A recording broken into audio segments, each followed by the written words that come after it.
Novels forever में खुशामदीद। आज मैं एक नावल पढ़ने जा रही हूँ जिसका नाम है तुम्हें दिल ने पुकारा है और इसकी राइटर है नायाब चलानी।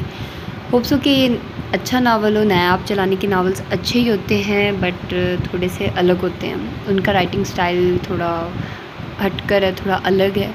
उनकी वर्डिंग बहुत मुश्किल होती है, लेकिन खैर होप्स हो कि ये नावल अच्छा हो और हमें पसंद आए, क्योंकि नायाब के नावल्स मुझे बहुत अच्छे लगते हैं। मुझे इनका पता है, बहुत सारी राइटर्स हैं जिनका आपको आइडिया होता है कि उनकी राइटिंग के स्टाइल क्या है, वो कैसे लिखती हैं। तो मुझे नायाब का पता है कि वो कैसे लिखती हैं और उनका किस तरह का स्टाइल है। तो बहुत अच्छा उनका होता है, लेकिन होप्स हो कि हैप्पी एंडिंग हो। मुझे एंडिंग हैप्पी ही चाहिए होती है, तो इसलिए फिर मैं वही पढ़ती हूँ जिसकी एंडिंग हैप्पी हो। तो स्टार्ट करते हैं इस नावल को और देखते हैं कि ये नावल कैसा है। बाहर से रोने और चिल्लाने की आवाज़ें अब भी आ रही थी। उन आवाज़ों में इतना दर्द, इतनी बेबसी और कर्ब था कि उसका दिल इस कर्ब की गहरी दबीज़ तह में दबकर रेज़ा रेज़ा हो गया। उसकी आंखों के पपोटे उस हद तक सुर्ख और सूज चुके थे कि आंख खोलना इंतहाई मुश्किल अमर लग रहा था।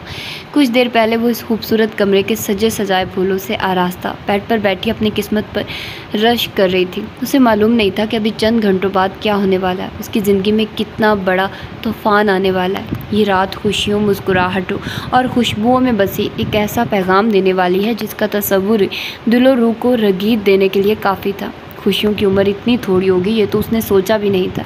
अभी तो इतने अरसे बाद, ख्वाब अपनी ताबीर पाने के बाद पूरी तरह खुश भी नहीं हो पाए थे कि ज़िंदगी ने अपना करीहा रूप एकदम ही दिखाकर उसे उफ़क़ से ज़मीन की किसी गहरी, अंधी, डरावनी और भयानक खाई में फेंक दिया था।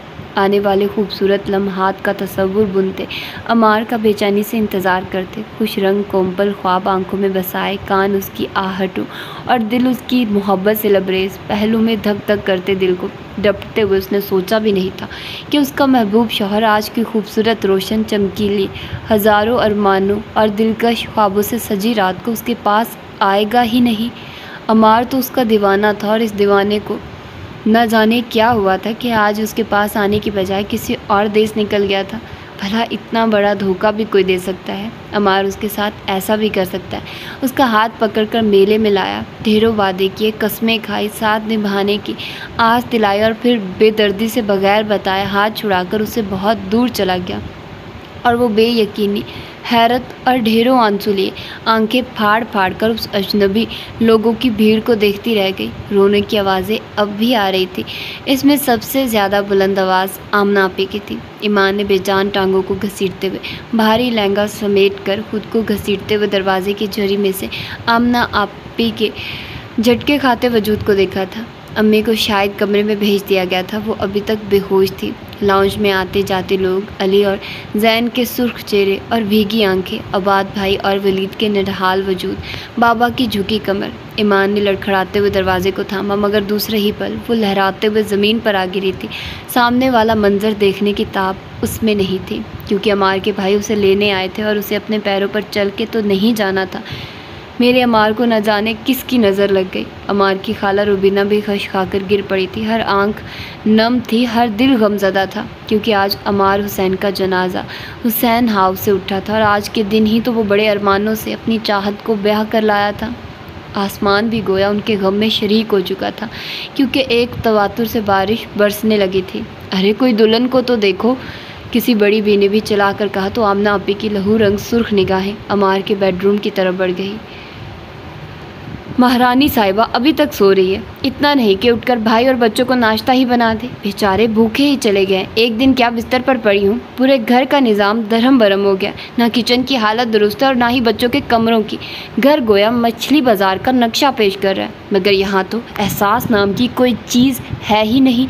न जाने लोग इतने बेहिस क्यों होते हैं। हीरा भाभी किचन में खड़ी ज़ोर ज़ोर से बर्तन पटकते हुए तकरीबन चिल्ला रही थी, क्योंकि लाउंज से मलहका छोटे से कमरे में मौजूद बुखार में भनकती ईमान बगैर किसी तरद्दुद के सुन सके। अफशा की नंद क्या कमाल की पुरथीली और हमदर्द लड़की है। मजाल है जो कभी भाभी को उठकर काम करने दिया हुआ। जब भी अफशा के घर गई हो, उसे फिरकी की तरह पूरे घर में घूमते और कामकाज समेटते ही देखा है। अपने अपने नसीबों की बात है। यहाँ पर तो अगर मैं ज़रा बीमार पड़ जाऊँ तो किसी को इतनी तौफीक नहीं होती कि एक गिलास पानी का ही पिला दिया जाए या फिर परहेज़ी खाना ही अलहदा से बना दिया जाए। रात को भी जलते सड़ते गले में दोपहर का सालन अंडेल लिया था। पूरी रात खांसते ही गुजर गई थी मेरी, मगर कहूँ किससे? यहाँ सुनता ही कौन है? गोया कानों में रुई ठूंस रखी है या फिर जानबूझकर अनजान बनने की नाकाम कोशिश। आले ज़रा उमैर, बताती हूँ उन्हें। अल्लाह झूठ ना बुलवाए, घंटा भर से बोले जा रही हूँ, मगर मजाल है जो शहजादी साहिबा अपने हुजरे से बाहर निकली हों। हीरा भाभी को तो गोया पतंगे ही लग गए थे अपनी इतनी तवील तकरीर पर, और मुसलसल बोलने का असर ज़ाहिल होता देखकर उन्हें तो गोया यकीन था कि हमेशा की तरह उनकी तलखो तर्श बातें सुनकर ईमान फ़ौरन ही मुनमुनाते हुए उनके सामने गर्दन झुकाकर खड़ी हो जाएगी। मगर आज तो गोया उन्हें भी हैरत का झटका लगा था। मेरी दवा का भी वक्त हो रहा है, कुछ जहर पेट में अंडेलूँगी तभी मेडिसिन लूँगी ना। हीरा भाभी की एक मरतबा फिर चिंगारती आवाज़ ईमान के कानों से टकराई थी। बेबसी और तहकीक के एहसास से उसकी आंखों के गोशे भीगने लगे। उसने दर्द से फटते और बेजान टांगों को घसीटते हुए खड़े होने की कोशिश की थी, मगर इस जोर से दिमाग घूमा कि आंखों के सामने तारे से नाच गए और वो एक मरतबा फिर बेसुध सी बिस्तर पर ढह गई। भाभी का भूनपू मुसलसल बज रहा था। बेशर्मी और हड हरामी तो इस लड़की पर ख़त्म हो चुकी है। हीरा भाभी ने शायद गुस्से के आलम में कांच का कोई बर्तन तोड़ा था, मगर छन की आवाज़ तो उसके बाएं पहलू से आई थी। तकलीफ़ और दर्द व कर्ब पर अब अजियत का एहसास हावी हो गया था, यानी कि उसकी अहमियत सिर्फ इतनी ही थी कि वो उस घर में मुलाजमों की तरह काम ही करती रहे और जब बीमार पड़े तो भाभी के ताने और तंज को कोसने सुनती रहे। भाभी की बीमारी का किस्सा भी कुछ नया नहीं था। आए दिन बीमारी का बहाना करके सारा दिन बेडरूम में बंद होकर आराम करना, मूवीज़ देखना या फिर महके वालों से घंटों टेलीफोन पर गुफ्तगू करना उनका महबूब तरीन मशगला था। बच्चों के स्कूल से आने के कुछ देर बाद ही वो बेडरूम से निकलती थी और फिर बच्चों को खिला पिलाकर दोबारा अपने रूम में हाय वाय करती घुस जाती। और फिर जब उमैर भैया ऑफिस से आते तो एकदम ही खूबसूरत और नहायत स्मार्ट सी हीरा भाभी की तमाम बीमारी उड़ने छुई हो जाती। फ्रेश तरोताज़ा मुस्कुराहटें बखेरती वो कमरे से बाहर तशरीफ़ ले आती थी और ईमान हक दक बस हीरा भाभी के बदलते मूड को देखती ही रह जाती। हीरा भाभी को उस घर में आए हुए 13 साल हो गए थे और वो उमैर भैया की पसंद से ही इस घर में दुल्हन बनकर आई थी। ईमान 7 वर्ष के थे जब उमैर भैया की शादी हुई। नहायत गोरी चिट्टी, तीखे नकुश और सुनहरी बालों वाली हीरा भाभी ईमान को बेहद पसंद आई थी। हीरा भाभी भी उससे बहुत प्यार करती थी। इतनी छोटी और मासूम सी बेज़रर नंद से उन्हें भला क्या परखाश हो सकती थी। ईमान को बहुत अच्छी तरह याद था कि हीरा भाभी ने कभी भी उसके साथ बदसलूकी नहीं की थी, ना कभी डांटा, ना झिड़का और ना ही कभी बिला वजह कामों के लिए आवाज़ देती, बल्कि वो तो उसका बहुत ख्याल रखती थी। अपने हाथों से नाश्ता बनाकर लंच बॉक्स तैयार करके उसे स्कूल भेजती और उसके प्यार करने का जो मखसूस स्टाइल था, यानी कि माथे पर बोसा देना, वो तो दिल ही मोह लेता था। उसके घने स्याह और बेतहाशा चमकीले बालों की मोटी मोटी चोटियां बनाते हुए मुसलसल बोलती रहती थी, उफ़ उमैर, एमी के बाल किस कदर खूबसूरत और घने हैं और इतने सिल्की गोया रेशम। उमैर भैया मुस्कुराकर ईमान की तरफ देखते और फिर अखबार की तरफ मुतवज्जे हो जाते, जबकि भाभी की तारीफ़ों का सिलसिला उस वक्त तक जारी रहता जब तक कि उसकी वैन का हॉर्न सुनाई नहीं देता था। छुट्टी वाले रोज़ तो वो ज़रूर ज़बरदस्ती उसे घसीट घसाट कर गोद में दबाए तेल की मालिश करती थी और फिर अंडे और दही को मिक्स करके लगाने वाला इंतहाई तकलीफ़देह काम भी वो बाखुशी सर अंजाम देती। बालों की हिफाजत की उससे बेहतरीन टिप कोई नहीं। बालों की मालिश करने के बाद वो खुद अपने हाथों से उसके नाखून तराशती। देखो कितने गंदे नेल्स हो रहे हैं तुम्हारे, वो खफगी से उसे घूरती और फिर बहुत प्यार से उसके नाखून तराशती ताकि ईमान को तकलीफ़ ना हो। भाभी की मेहरबानियों का सिलसिला हमज़ा, हमाद और बिस्मा की आमद के बाद भी अव्वल रोज़ की तरह ही था। स्कूल में लड़कियां उसकी भाभी के किस्से सुनकर रश्क भरी निगाहों से उसे देखती थी। एक दिन उसकी क्लास फेलो ईशा ने तो बड़े मासूमाना हसद भरे अंदाज में कह भी दिया था, यार ईमान, तुम तो इतने खूबसूरत भी नहीं हो, तब भी तुम्हारी भाभी तुमसे इतना प्यार करती हैं, जबकि मैं तो इतनी क्यूट हूँ, फिर भी भाभी को जहर से बुरी लगती हूँ। कुछ लड़कियाँ उसकी बेवकूफ़ाना बात सुनकर हंस पड़ी थी और बाज़ ने उसे कदरे दबी आवाज़ में डांटा, तुम में तो ईशा अकल की कमी है, इसीलिए तुम्हारी भाभी तुम्हें जहर की पुड़िया समझती हैं। और ईशा अहमकों की तरह कल करती उन लड़कियों को घूरती रही और फिर पाँव पटकती चली गई, जबकि ईशा के अल्फाज ईमान के दिल के किसी गोशे में घुस कर रह गए थे। घर आकर भी वो कितनी ही देर गुमसुम रही। बहाने से कहीं मरतबा वाशरूम जाकर आईना को देखा और फिर कदरे मायूस सी मुँह लटकाए बाहर आ गई। भाभी ने उसकी रोनी सूरत देखी तो हैरानी से उसके करीब आकर बोली, एमी क्या बात है? कुछ नहीं, उसने घबराकर सर झुका लिया। कोई बात तो ज़रूर है, इतनी गमगीन सूरत बनाकर क्यों बैठी हो? भाभी बगौर उसके चेहरे का जायज़ा लेकर बोले। ईमान ने जवाबन कुछ नहीं कहा था, बस एक नज़र उन्हें देखकर चेहरा झुका लिया। टीचर ने डांटा है? नहीं। फ्रेंड से झगड़ा हुआ है? नहीं। भैया ने कुछ कहा है? नहीं। तो फिर बात क्या है, इतनी चुप क्यों हो? भाभी उसकी नहीं नहीं की गर्दान से जिच हो गई थी। ईमान की आंखें पल भर में ही झलक पड़ी और हीरा भाभी अरे अरे ही करती रह गई। क्या बात है गुड़िया, कुछ बोलो तो। भाभी क्या मैं खूबसूरत नहीं हूँ? उसके गैर मुतवक्का सवाल ने हीरा भाभी को शशदर सा कर दिया था। वो कहीं पल तो कुछ बोल ही नहीं सकी थी और फिर कुछ सोचते हुए जब वो बोली तो उनका लहजा बहुत मजबूत था। क्यों नहीं, हमारी ईमान बहुत खूबसूरत है, बहुत ही प्यारी, बल्कि सबसे प्यारी, इंतहाई मासूम, दिलकश और ये बड़ी बड़ी सहर अंगेज़ आंखों वाली। पता है ईमान, तुम्हारी सारी खूबसूरत इन आंखों में सिमट आई है। भाभी ने कितने प्यार से उसके दुखी दिल पर मरहम रखा था कि दिल का बोझ कदरे कम हो गया। उसने बहुत आराम से ईशा की गुफ्तगू भाभी के गोश गुजार कर दी थी। भाभी कहीं लम्हे हंसती रही और फिर एकदम ही संजीदा हो गई। देखो ईमान, अब तुम बच्ची नहीं हो, मैट्रिक की स्टूडेंट हो, अगले साल कॉलेज चली जाओगी। अब तुम्हें बहुत समझदारी से चलना होगा, फूंक फूंक कर कदम रखने होंगे। ज़्यादा दोस्तियां तर्क कर दो कि कभी कभी ये दोस्ती भी अज़ाब बन जाती है। और हाँ, अब मुंह हाथ धोकर आ जाओ, खाना ठंडा हो रहा है और बच्चे भी इंतज़ार कर रहे हैं। उसके दिल का बोझ ख़त्म हो चुका था, सब वो हल्की फुल्की होकर उठ खड़ी हुई। वो कॉलेज पहुँची तो एक नई दुनिया से मुतारुफ हुई, मगर भाभी की नसीहतें उसके हमकदम थी। कॉलेज के 4 साल भी गुजर गए। आगे पढ़ने का ख्याल उसने दिल से निकाल कर घरदारी में दिलचस्पी लेना शुरू कर दी। भाभी और भैया के बेहद इसरार पर भी उसने यूनिवर्सिटी में एडमिशन नहीं लिया था। भाभी के रवैये में कब, कैसे और कहाँ से तब्दीलियाँ आना शुरू हुई थी, ज़्यादा सोचने का तरद्दुद उसने नहीं करना पड़ा था। अमार के साथ मंगनी के बाद भाभी के लहजे में कड़वाहट से घुलने लगी थी। बात पे बात, तंजिया, गुफ्तगू, ताने और हमवक्त जली कट्टी सुनाना। वो पहले वाली हीरा भाभी से यकसर मुख्तलिफ हो गई थी। वो हीरा भाभी जिन पर ईमान फिदा थी, न जाने कहाँ खो गई थी। उनके लहजे की शाइस्तगी, मिठास और लबों की मीठी सी मुस्कान भी गायब हो चुकी थी। नफ़रत का ये ढका छुपा इजहार अब आवाज़ बनकर इर्द गिर्द भी गूंजने लगा था। अमाद हीरा भाभी की सगी खाला का बेटा था और उनकी छोटी और इंतहाई लाडली बहन जोनिया का क्लास फेलो भी।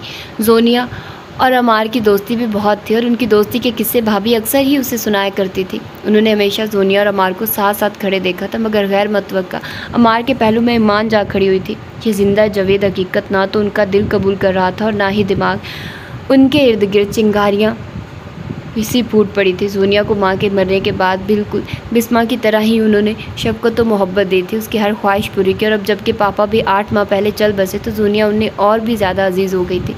वो तो अभी तक इस वक्त को कोसती थी कि क्यों अपनी मामूज़ात बहन अमूरिया की शादी में ईमान को लेकर गई। ना ही ये कलमू ही शादी में जाती, ना अमार की निगाह उस पर पड़ती और ना ही वो इस हद तक उसके इश्क में मुब्तला हो जाता। वो तो हैरान थी कि अमार ने भला उसमें देखा क्या है। हीरा भाभी का पूरा ख़ानदान ही खूबसूरती में बेमिसाल था और अमार अपने ख़ानदान की इंतहाई हसीन लड़कियों को छोड़कर एक मामूली लड़की की खातिर अपने पूरे ख़ानदान से लड़ पड़ा। सबसे पहले तो अमार की अम्मी महर बेगम ने शदीद किस्म का एहतजाज किया था। उन्हें बहू के रूप में ईमान जैसी लड़की पसंद नहीं आई थी, इंतहाई खामोश और सादा और दबोसी। उन्हें तो आबाद की बीवी अनाबिया जैसी बहू की तलाश थी और अगर ईमान भी अनाबिया की तरह हसीन और चंचल सी होती तो वह बाखुशी उसे बहू बना लेती। मगर ईमान को देखने के बाद उनके दिल में दरार सी पड़ गई थी। अमार की बड़ी बहन आमना आपी को खबर हुई तो वो भी जलती कलस्ती फ़ौरन महके पहुंच गई और फिर अमार के खूब ही लत्ते लिए। ये पढ़ते पढ़ते क्या खनास भर गया है तुम्हारे दिमाग में? आराम से पहले अपनी तालीम मुकम्मल करो और फिर इस बारे में भी सोचेंगे।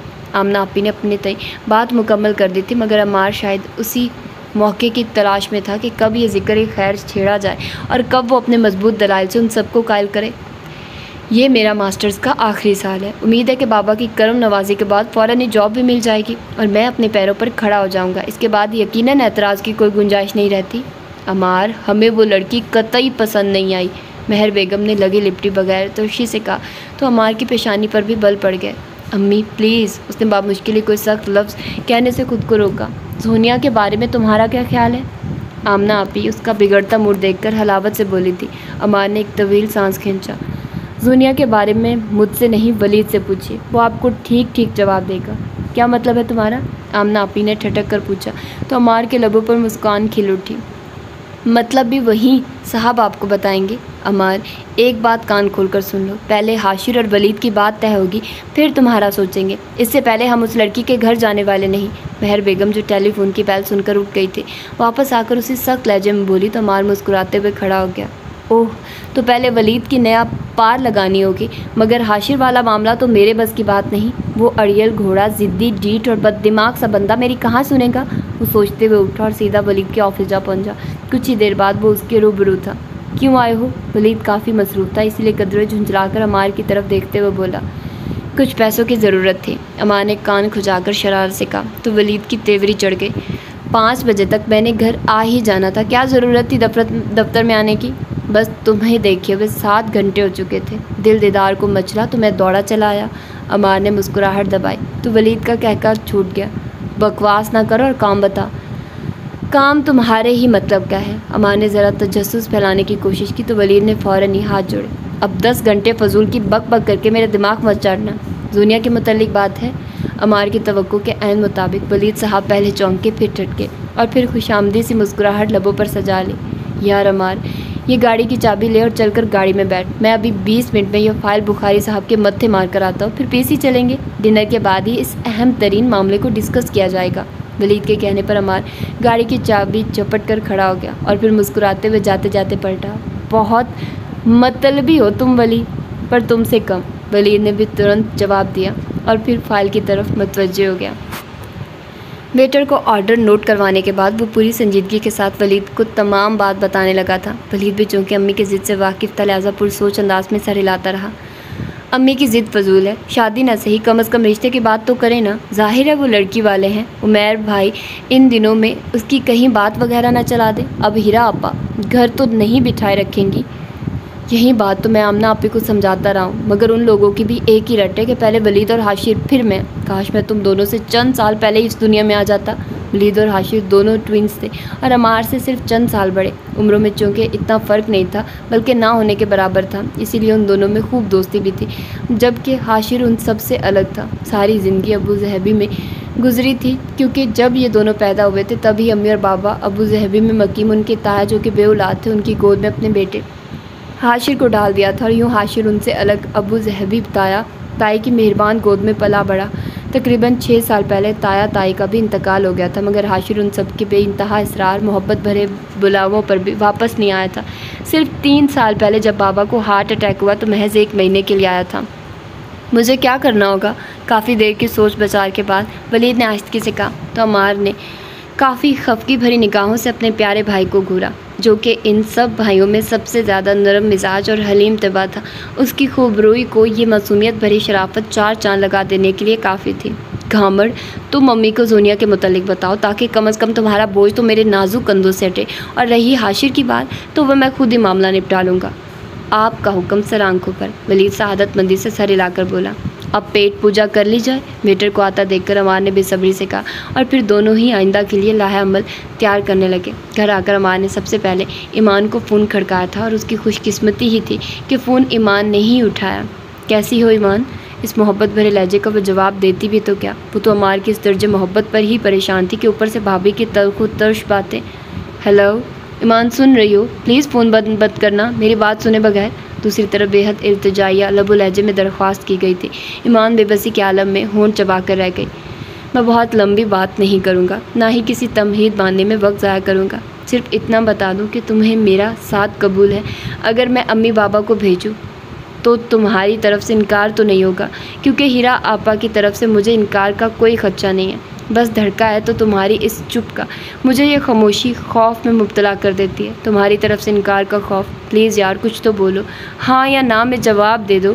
अगर मैं तुम्हें पसंद नहीं तब भी साफ बता दो, ज़बरदस्ती थोड़ी है। देख लेना, फिर मैं भी तुम्हें फ़ोन नहीं करूँगा और ना ही कभी इस बात का दोबारा जिक्र होगा, और फिर कभी ज़िंदगी में दोबारा मिले भी तो अजनबी बनकर ही मिलेंगे। ये अमार का तुमसे वादा है। अमार न जाने और भी क्या क्या कह रहा था। ईमान तो बस उसकी आवाज़ के सहर में ही खो गई थी। वो उसकी ज़िंदगी में आने वाला पहला मर्द था जिसे लाख कोशिशों के बावजूद भी दिल में बसने से नहीं रोक पाई थी। वो ईमान से मोहब्बत करता था। उसकी शदीद मोहब्बत उसके लफ्ज़ में पोशीदा थी। अमार की मोहब्बत, उसकी दीवानगी की शिद्दत ने उसे पिघला दिया था। वो भी उसे चाहने लगी थी उसी शिद्दत से जिसकी तमन्ना अमार को थी। ईमान का इकरार अमार के दिल पर फवार बनकर बरसा था और फिर न जाने कैसे उसने अपने घर वालों को मनाया। और जब भी पूछती अमार टाल जाता या फिर खफकी दिखाने लगता। ये मेरा मसला है, तुम्हारा नहीं। अमार ने गोया बात ही ख़त्म कर दी थी। ईमान दिल महसूस कर रह जाती। उधर अगर अमार की बेतहाशा मोहब्बत थी तो दूसरी तरफ अजीज़ जान भाभी की बेरुखी दिलो रूह के बेचैन की रखती। उसकी मंगनी और निकाह के दरमियानी अरसे तक हीरा भाभी को एक गहरी चुप ने अपनी लपेट में लिए रखा था और उसके बाद उनके ज़बान के जोहर खुलने लगे। उनका लफ्ज़ गोया जहर में डूबा होता था। मर्दों को रझाने की अदाएं न जाने कहाँ से सीखी हैं। ईमान आंसू पीती खामोशी से हंसती रहती। उसके अलावा वो कर भी क्या सकती थी। सारा दिन कामों में मसरूफ़ रहना और फिर रात की तारीकी में घुट घुट कर रोना। उमैर भैया के सामने उनकी ज़बान पहले की तरह ही शहद टपकाने लगती थी।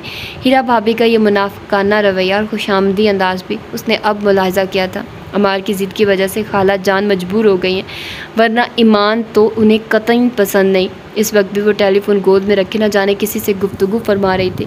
आजकल हर वक्त ईमान का जिक्र उनके लबों पर और ज़बान उसकी खूबियाँ फराटे से बयान करती थी। न जाने कौन सा जादू किया उस गुन्नी मीसनी ने अमार पर। ना किसी के सुनता है न समझने की कोशिश करता, बस एक ही तकरार। मैंने भी कह दिया कि 2 साल से पहले तो रुखसती नहीं करूँगी, चाहे जो मर्ज़ी करो। वो लाउंज की डस्टिंग कर रही थी और हीरा भाभी मुसलसल उसे निगाहों की जद में लिए घूर रही थी। ईमान ने तेज़ तेज़ हाथ चलाकर काम ख़त्म किया और फिर किचन में घुस गई, मगर उनकी आवाज़ तो बगैर किसी रुकावट के यहाँ तक भी बआसानी पहुँच रही थी। नहीं यार, जोनिया माँ ने भी तो इतना इसरार किया था मैंने कि इधर आकर रह लो। पापा के बाद जैतून बुआ के साथ तन्हा रहना मुनासिब नहीं। वो बूढ़ी औरत भला क्या सहारा दे सकती है। मगर जोनिया नहीं मानी। अब इन मोहतरमा को तो ठिकाने लगाकर ही उसके बारे में सोचूंगी। गुफ्तगू का रुख सोनिया की तरफ मुड़ते मुड़ते एक बार फिर उसकी ज़ात के गिर्द घूमने लगा था और अपनी ज़ात का यूँ मौजू बहस बनना, तौहीन अमेज़ बातें सुनना किसी को भी गवारा नहीं होता। वो बेबसी के एहसास से लब भेंच कर रह गई थी। मेरी जान, ये क्या हालत बना रखी है। ये उलझे बाल, सता हुआ चेहरा। सोनिया क्या बात है, क्यों इस तरह कमरे में अंधेरा किए बेसुध पड़ी हो। हीरा सोनिया के कमरे में दाखिल हुई तो उसे बिस्तर में बेवक्त लेटा देखकर उसके दिल पर गोया घोंसा पड़ा था। अमार, तेरा बेड़ा घर को, मेरी बहन को इस हालत तक पहुंचा दिया। तेरी भी दिल की मुराद कभी ना पूरी हो। अमार को दिल ही दिल में 3-4 गालियों से नवाज कर उन्होंने सोनिया का कंबल खींचा तो वो कसमसा कर उठ बैठी। क्या बात है आपा, सुबह सुबह जगा दिया है। ये सुबह है, घड़ी की तरफ देखो, 12 बज चुके हैं। हीरा उसकी गुलाबी आंखों में तैरते डोरों को देखकर अफसुर्दगी से बोले। शायद रात भर रोती रही है ये। उनके दिल को गोया किसी ने मुट्ठी में खींचकर मसर डाला था। उन्होंने एक मरतबा फिर अमार को दिल ही दिल में कोसा। असल में रात में मैं एक बहुत अच्छा नावल पढ़ती रही हूँ, इसीलिए देर से सोई थी, लिहाजा अपने वक्त पर आंख भी नहीं खुल सकी। सोनिया ने बालों को कैचर में समेटकर एक और तवील सी जमाई ली तो हीरा को उसकी बात पर बिल्कुल यकीन न आया। ये ईमान कमीनी की कितनी बख्तावर है, बैठे बिठाए सब कुछ मिल गया। हीरा की जलन ज़बान पर आ गई थी। सोनिया के मुंह में भी गोया कड़वे बादाम आ गए। आपा प्लीज़ उस फजूल से ईमान का जिक्र कम अज़ कम मेरे सामने मत किया करें। सोनिया के अंदाज में लापरवाही थी। हीरा के दिल पर मलाल के गहरे बादल छा गए। तुम दिल छोटा मत करो। अमार में ऐसे भी सरखाब के पर नहीं लगे कि उसकी खातिर जोग ले लिया जाए। मेरी तो क्या मतलब आपा। सोनिया को हीरा की बात से गोया करंट लगा था। वो एकदम उछलकर दूर हटी और फिर खफगी से बोली थी, तुम अमार से? मेरा मतलब है कि सोनिया का अंदाज ही ऐसा था कि हीरा इकला कर रह गई थी। आपको गलत फहमी हुई है। मैं भला अमार से? उफ, आपने सोचा भी कैसे? वो मेरा दोस्त है, कज़न और क्लास फेलो बस। ओह अच्छा, मैं समझी कि तुम अमार में इंटरेस्टेड हो। हीरा के जहन और दिल में भी गुबार के बादल छट गए थे। तो फिर मैं तुम्हें एक खुशखबरी सुनाती हूँ। खाला ने तुम्हारे लिए वलीद का प्रपोज़ल दिया है। क्या? सोनिया को झटका लगा था, जबकि हीरा खुशी खुशी बाकी तफसील बताने लगी थी कि रात को खाला ने फ़ोन पर उनसे बात की थी, जबकि वो पूरे दिल से ना खुश हो पाई और ना ही उन्होंने खाला से ठीक तरीके से बात की। वलीद बैंक में आला ओहदे पर फाइज है, अपनी गाड़ी भी है। मुझे तो अमार के मुकाबले में वलीद ही ज़्यादा पसंद था, मगर तुम्हारी वजह से खामोश रहने पर मजबूर थी। अब जबकि गलत फहमी दूर हो चुकी है तो मैं खाला को खुशखबरी सुना देती हूँ। और प्लीज़ आपा खामोश हो जाइए। सोनिया ने दोनों हाथ कानों पर रखकर चला कर कहा। हीरा एकदम ही खामोश हो गई। सारे फैसले खुद ब खुद कर लिए हैं। मेरी मर्ज़ी, मेरी रज़ा पूछने की जहमत भी गवारा नहीं की।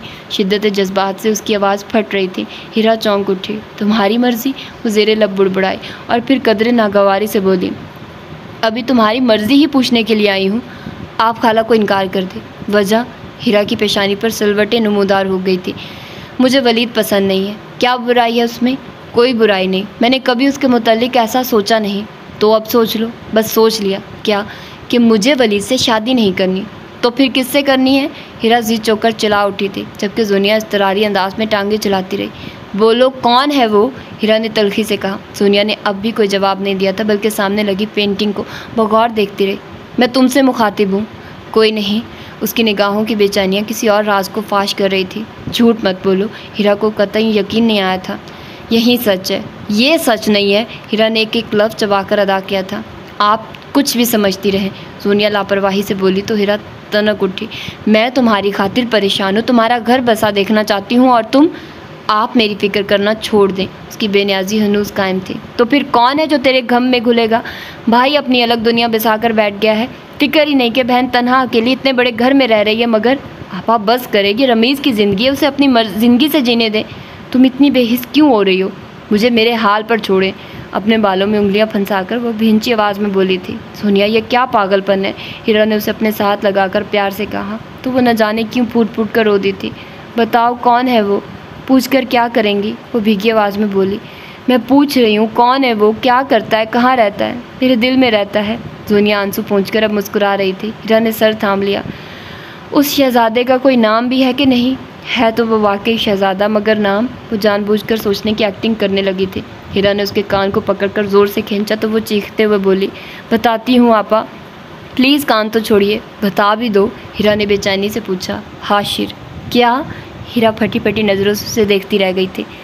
हीरा बेहद परेशान और उलझी उलझी सी घर आई तो ईमान उनके चेहरे पर फैले तफक्कुर के साए देखकर चौंक उठी। न जाने भाभी को क्या परेशानी है।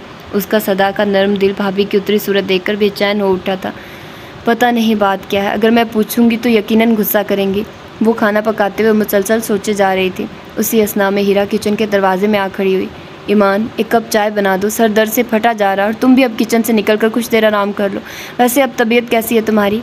हीरा भाभी की इतने नर्म मुलायम लहजे और मीठी आवाज़ को सुनकर ईमान बेहोश होते होते बची थी। आंखों में ढेरों हैरत लिए उसने अपनी तबीयत के अच्छा हो जाने का बताकर दूसरे चूल्हे पर चाय का पानी रखा और फिर कुछ ही देर बाद वो चाय के कप और हमरा एक कदर टैबलेट के ट्रे समेत भाभी के कमरे में मौजूद थी। भाभी, सर बहुत दर्द कर रहा है तो दबा दूँ? नहीं, इसकी ज़रूरत नहीं, 1 घंटे तक आराम करूँगी तो खुद ब खुद तबीयत ठीक हो जाएगी। लहजे की नरमी अभी तक बरकरार थी। ईमान हैरान परेशान सी लाइट ऑफ करके बाहर आ गई।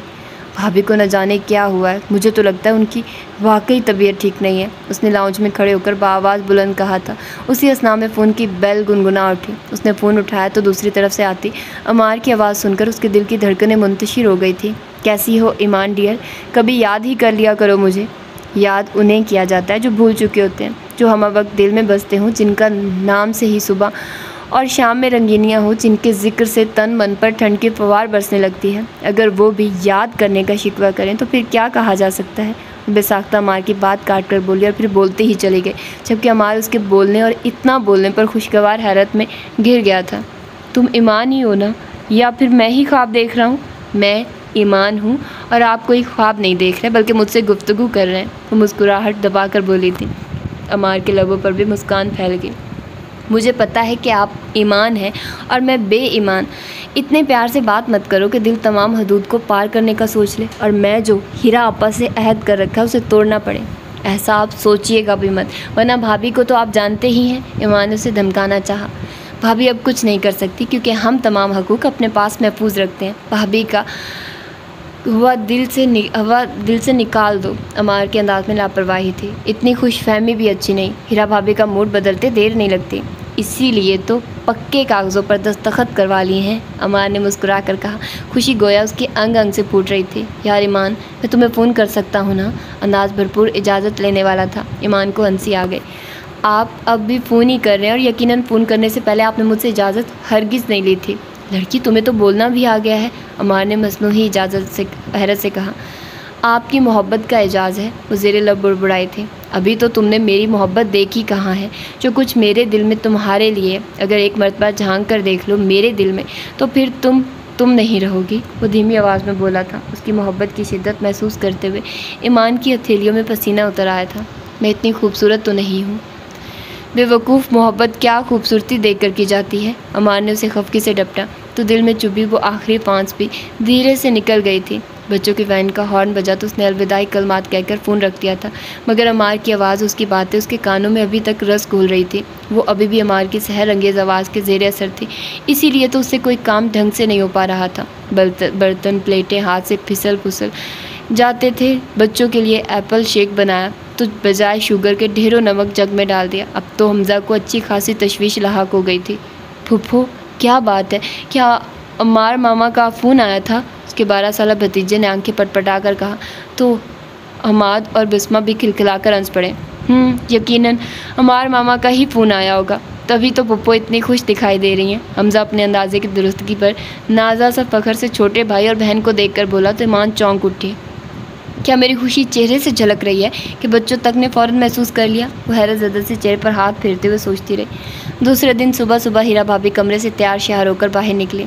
उसे बड़े प्यार से चंद एक हदायत दी और ये कहते हुए कि मैं तुम्हारी ससुराल जा रही हूँ, बाहर निकल गई। अचानक कुछ याद आने पर वो जाते जाते पलटी, एक नज़र उसके चेहरे की तरफ देखा और फिर मुस्कुराते हुए बोली, अमार को कोई पैगाम तो नहीं देना? नहीं तो, ईमान ने अकलाते हुए बामुश्किल कहा था। भाभी मुस्कुराते हुए पलट गई। ईमान अभी तक शशदर सी खड़ी थी।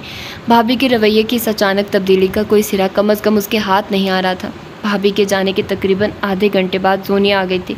काफ़ी अरसे बाद वो उनके घर आई थी, लिहाजा ईमान को काफ़ी खुशी इखलाक़ी बरतनी पड़ी, वरना जितनी नकचड़ी और मूडी सी सोनिया थी, ईमान कतई उससे बात करके अपना मिजाज बरहम नहीं करना चाहती थी। वैसे भी सोनिया उसके पास बैठती ही कब थी, जब भी आती भाभी के कमरे में ही घुसी रहती थी, मगर इस वक्त वो भी ईमान को हैरान करने के चक्करों में थे। आजकल क्या कर रही हो ईमान? कुछ भी नहीं, ईमान ने जज्बज़ होते हुए धीरे से जवाब दिया। यूनिवर्सिटी में एडमिशन ले लेती, बस ऐसे ही, आगे पढ़ने का मूड नहीं बना तो घरदारी में ही दिलचस्पी लेना शुरू कर दिया। वो उठकर फ्रिज में से पेप्सी की बोतल निकाल आई थी। जोनिया के मना करने के बावजूद भी उसने नाजुक से ग्लास में पेप्सी अंडेल कर ग्लास उसकी तरफ बढ़ाया। घरदारी सीखना तो अच्छी बात है, मुस्तकबिल में तुमने यही काम तो करना है। न जाने ये तंज था कि सराहने का कोई अंदाज़ ईमान समझी नहीं थी, ताहम बगैर बुरा माने नरमी से बोली, हर लड़की चाहे कोई डॉक्टर हो या इंजीनियर, करनी तो उसे भी घरदारी ही है, क्योंकि शौहरों को बीवियां किचन में काम करती ही अच्छी लगती हैं। हाँ, तुम ठीक कह रही हो। जोनिया ने उसकी बात से इत्तेफाक करके उसे एक मरतबा फिर हैरान कर दिया था। वैसे कोई कंप्यूटर वगैरह का कोर्स कर लेना था। जोनिया ने एक और मुखलिसाना मशवरा दिया। हाँ, कभी सोचूंगी, ईमान ने टालने वाले अंदाज में कहकर जान छुड़ानी चाहिए। आपा कहाँ गई हैं? ये सवाल उसे आते साथ ही करना चाहिए था। इतनी ताख़ीर से आपा की गैर मौजूदगी के बारे में उसने बड़े लापरवाह से अंदाज में पूछा था। वो अमार के घर गई हैं। क्यों? ये तो नहीं बताया उन्होंने कि क्या करने जा रही हैं। शायद कोई काम हो। ईमान उसकी हैरत से खुली आंखों में देखकर बोली थी। सोनिया को बेचैनी ने घेर लिया। खाला जान की तबीयत तो ठीक है? वो पेशानी मसलते हुए धीरे से बोली और फ़ोन सेट घसीट कर गोद में रख लिया और नंबर डायल करने लगी। हाँ जैन, ये बताओ आप पर तुम्हारी तरफ आई हैं? दूसरी तरफ शायद जैन ने रिसीवर उठाया था। रस्मी सी अलग सलग के बाद सोनिया ने मतलब की बात की, खाला का हाल अहवाल पूछा और फिर फ़ोन क्रैडल पर रख दिया। अच्छा ईमान, अब मैं चलती हूँ। वो एकदम ही उठी थी और फिर तेज़ कदमों से चलती हुई बाहर निकल गई, जबकि ईमान पुरसोच नज़रों से उसे जाता देखती रही। मेरे बच्चे, मेरी जान, कब तक माँ को सजा दोगे? कब अपनी सूरत दिखाओगे? मैं तुम्हारी शक्ल देखने के लिए तरस गई हूँ। इस वक्त आओगे जब मैं नहीं रहूँगी? महर बेगम रिसीवर हाथ में पकड़े ज़ारो कतार रो रही थी, जबकि दूसरी तरफ हाशिर माँ के रोने धोने और उनकी इल्तिजाओं की वजह से काफ़ी झुंझला रहा था। प्लीज़ अम्मी, रोना तो बंद करिए, आइंदा मैं बिल्कुल फ़ोन नहीं करूँगा। हाशिर ने फ़ोन न करने की धमकी दी तो महर बेगम के आंसुओं में मज़ीद रवानी आ गई। माँ तड़पती है तो तड़पे, भला तुम्हें क्यों परवाह होगी? तुम्हारी याद में रोते रोते एक दिन मर गई तो फिर दौड़ते हुए आ जाना। अम्मी क्यों मुझे परेशान कर रही हैं? आपको बताया तो है कि मैं फ़िलहाल पाकिस्तान नहीं आ सकता। आजकल मैं इटली में हूँ और नासिर और आमिर के साथ मिलकर कारोबार करने का इरादा है मेरा। काम वगैरह सेट हो जाए तो फिर आपको अमार को भी भेज दीजिएगा, मेरे लिए भी आसानी हो जाएगी। हाशिर ने तफसीलन बताकर अपनी ना आने की मजबूरी बताई। मैंने भी यहाँ तुम्हारे लिए काफ़ी लड़कियाँ देखी है, तुम कहो तो तस्वीरें भेज दूँ? उन्होंने ममता से लबरेज लहजे में कहा। चलो जी, एक और से आपा, हाशिर ज़ेरे लब बुड़बुड़ाया। आपने इतनी लड़कियां देखने की जहमत क्यों की है? शादी तो मैंने एक से ही करनी है। और क्या? वो कुछ कहते कहते रुका तो महर बेगम ने बेचैनी से पूछा, और ये कि लड़की मैं पसंद कर चुका हूँ। कौन है, कैसी है? पहले तो तुमने कभी जिक्र नहीं किया।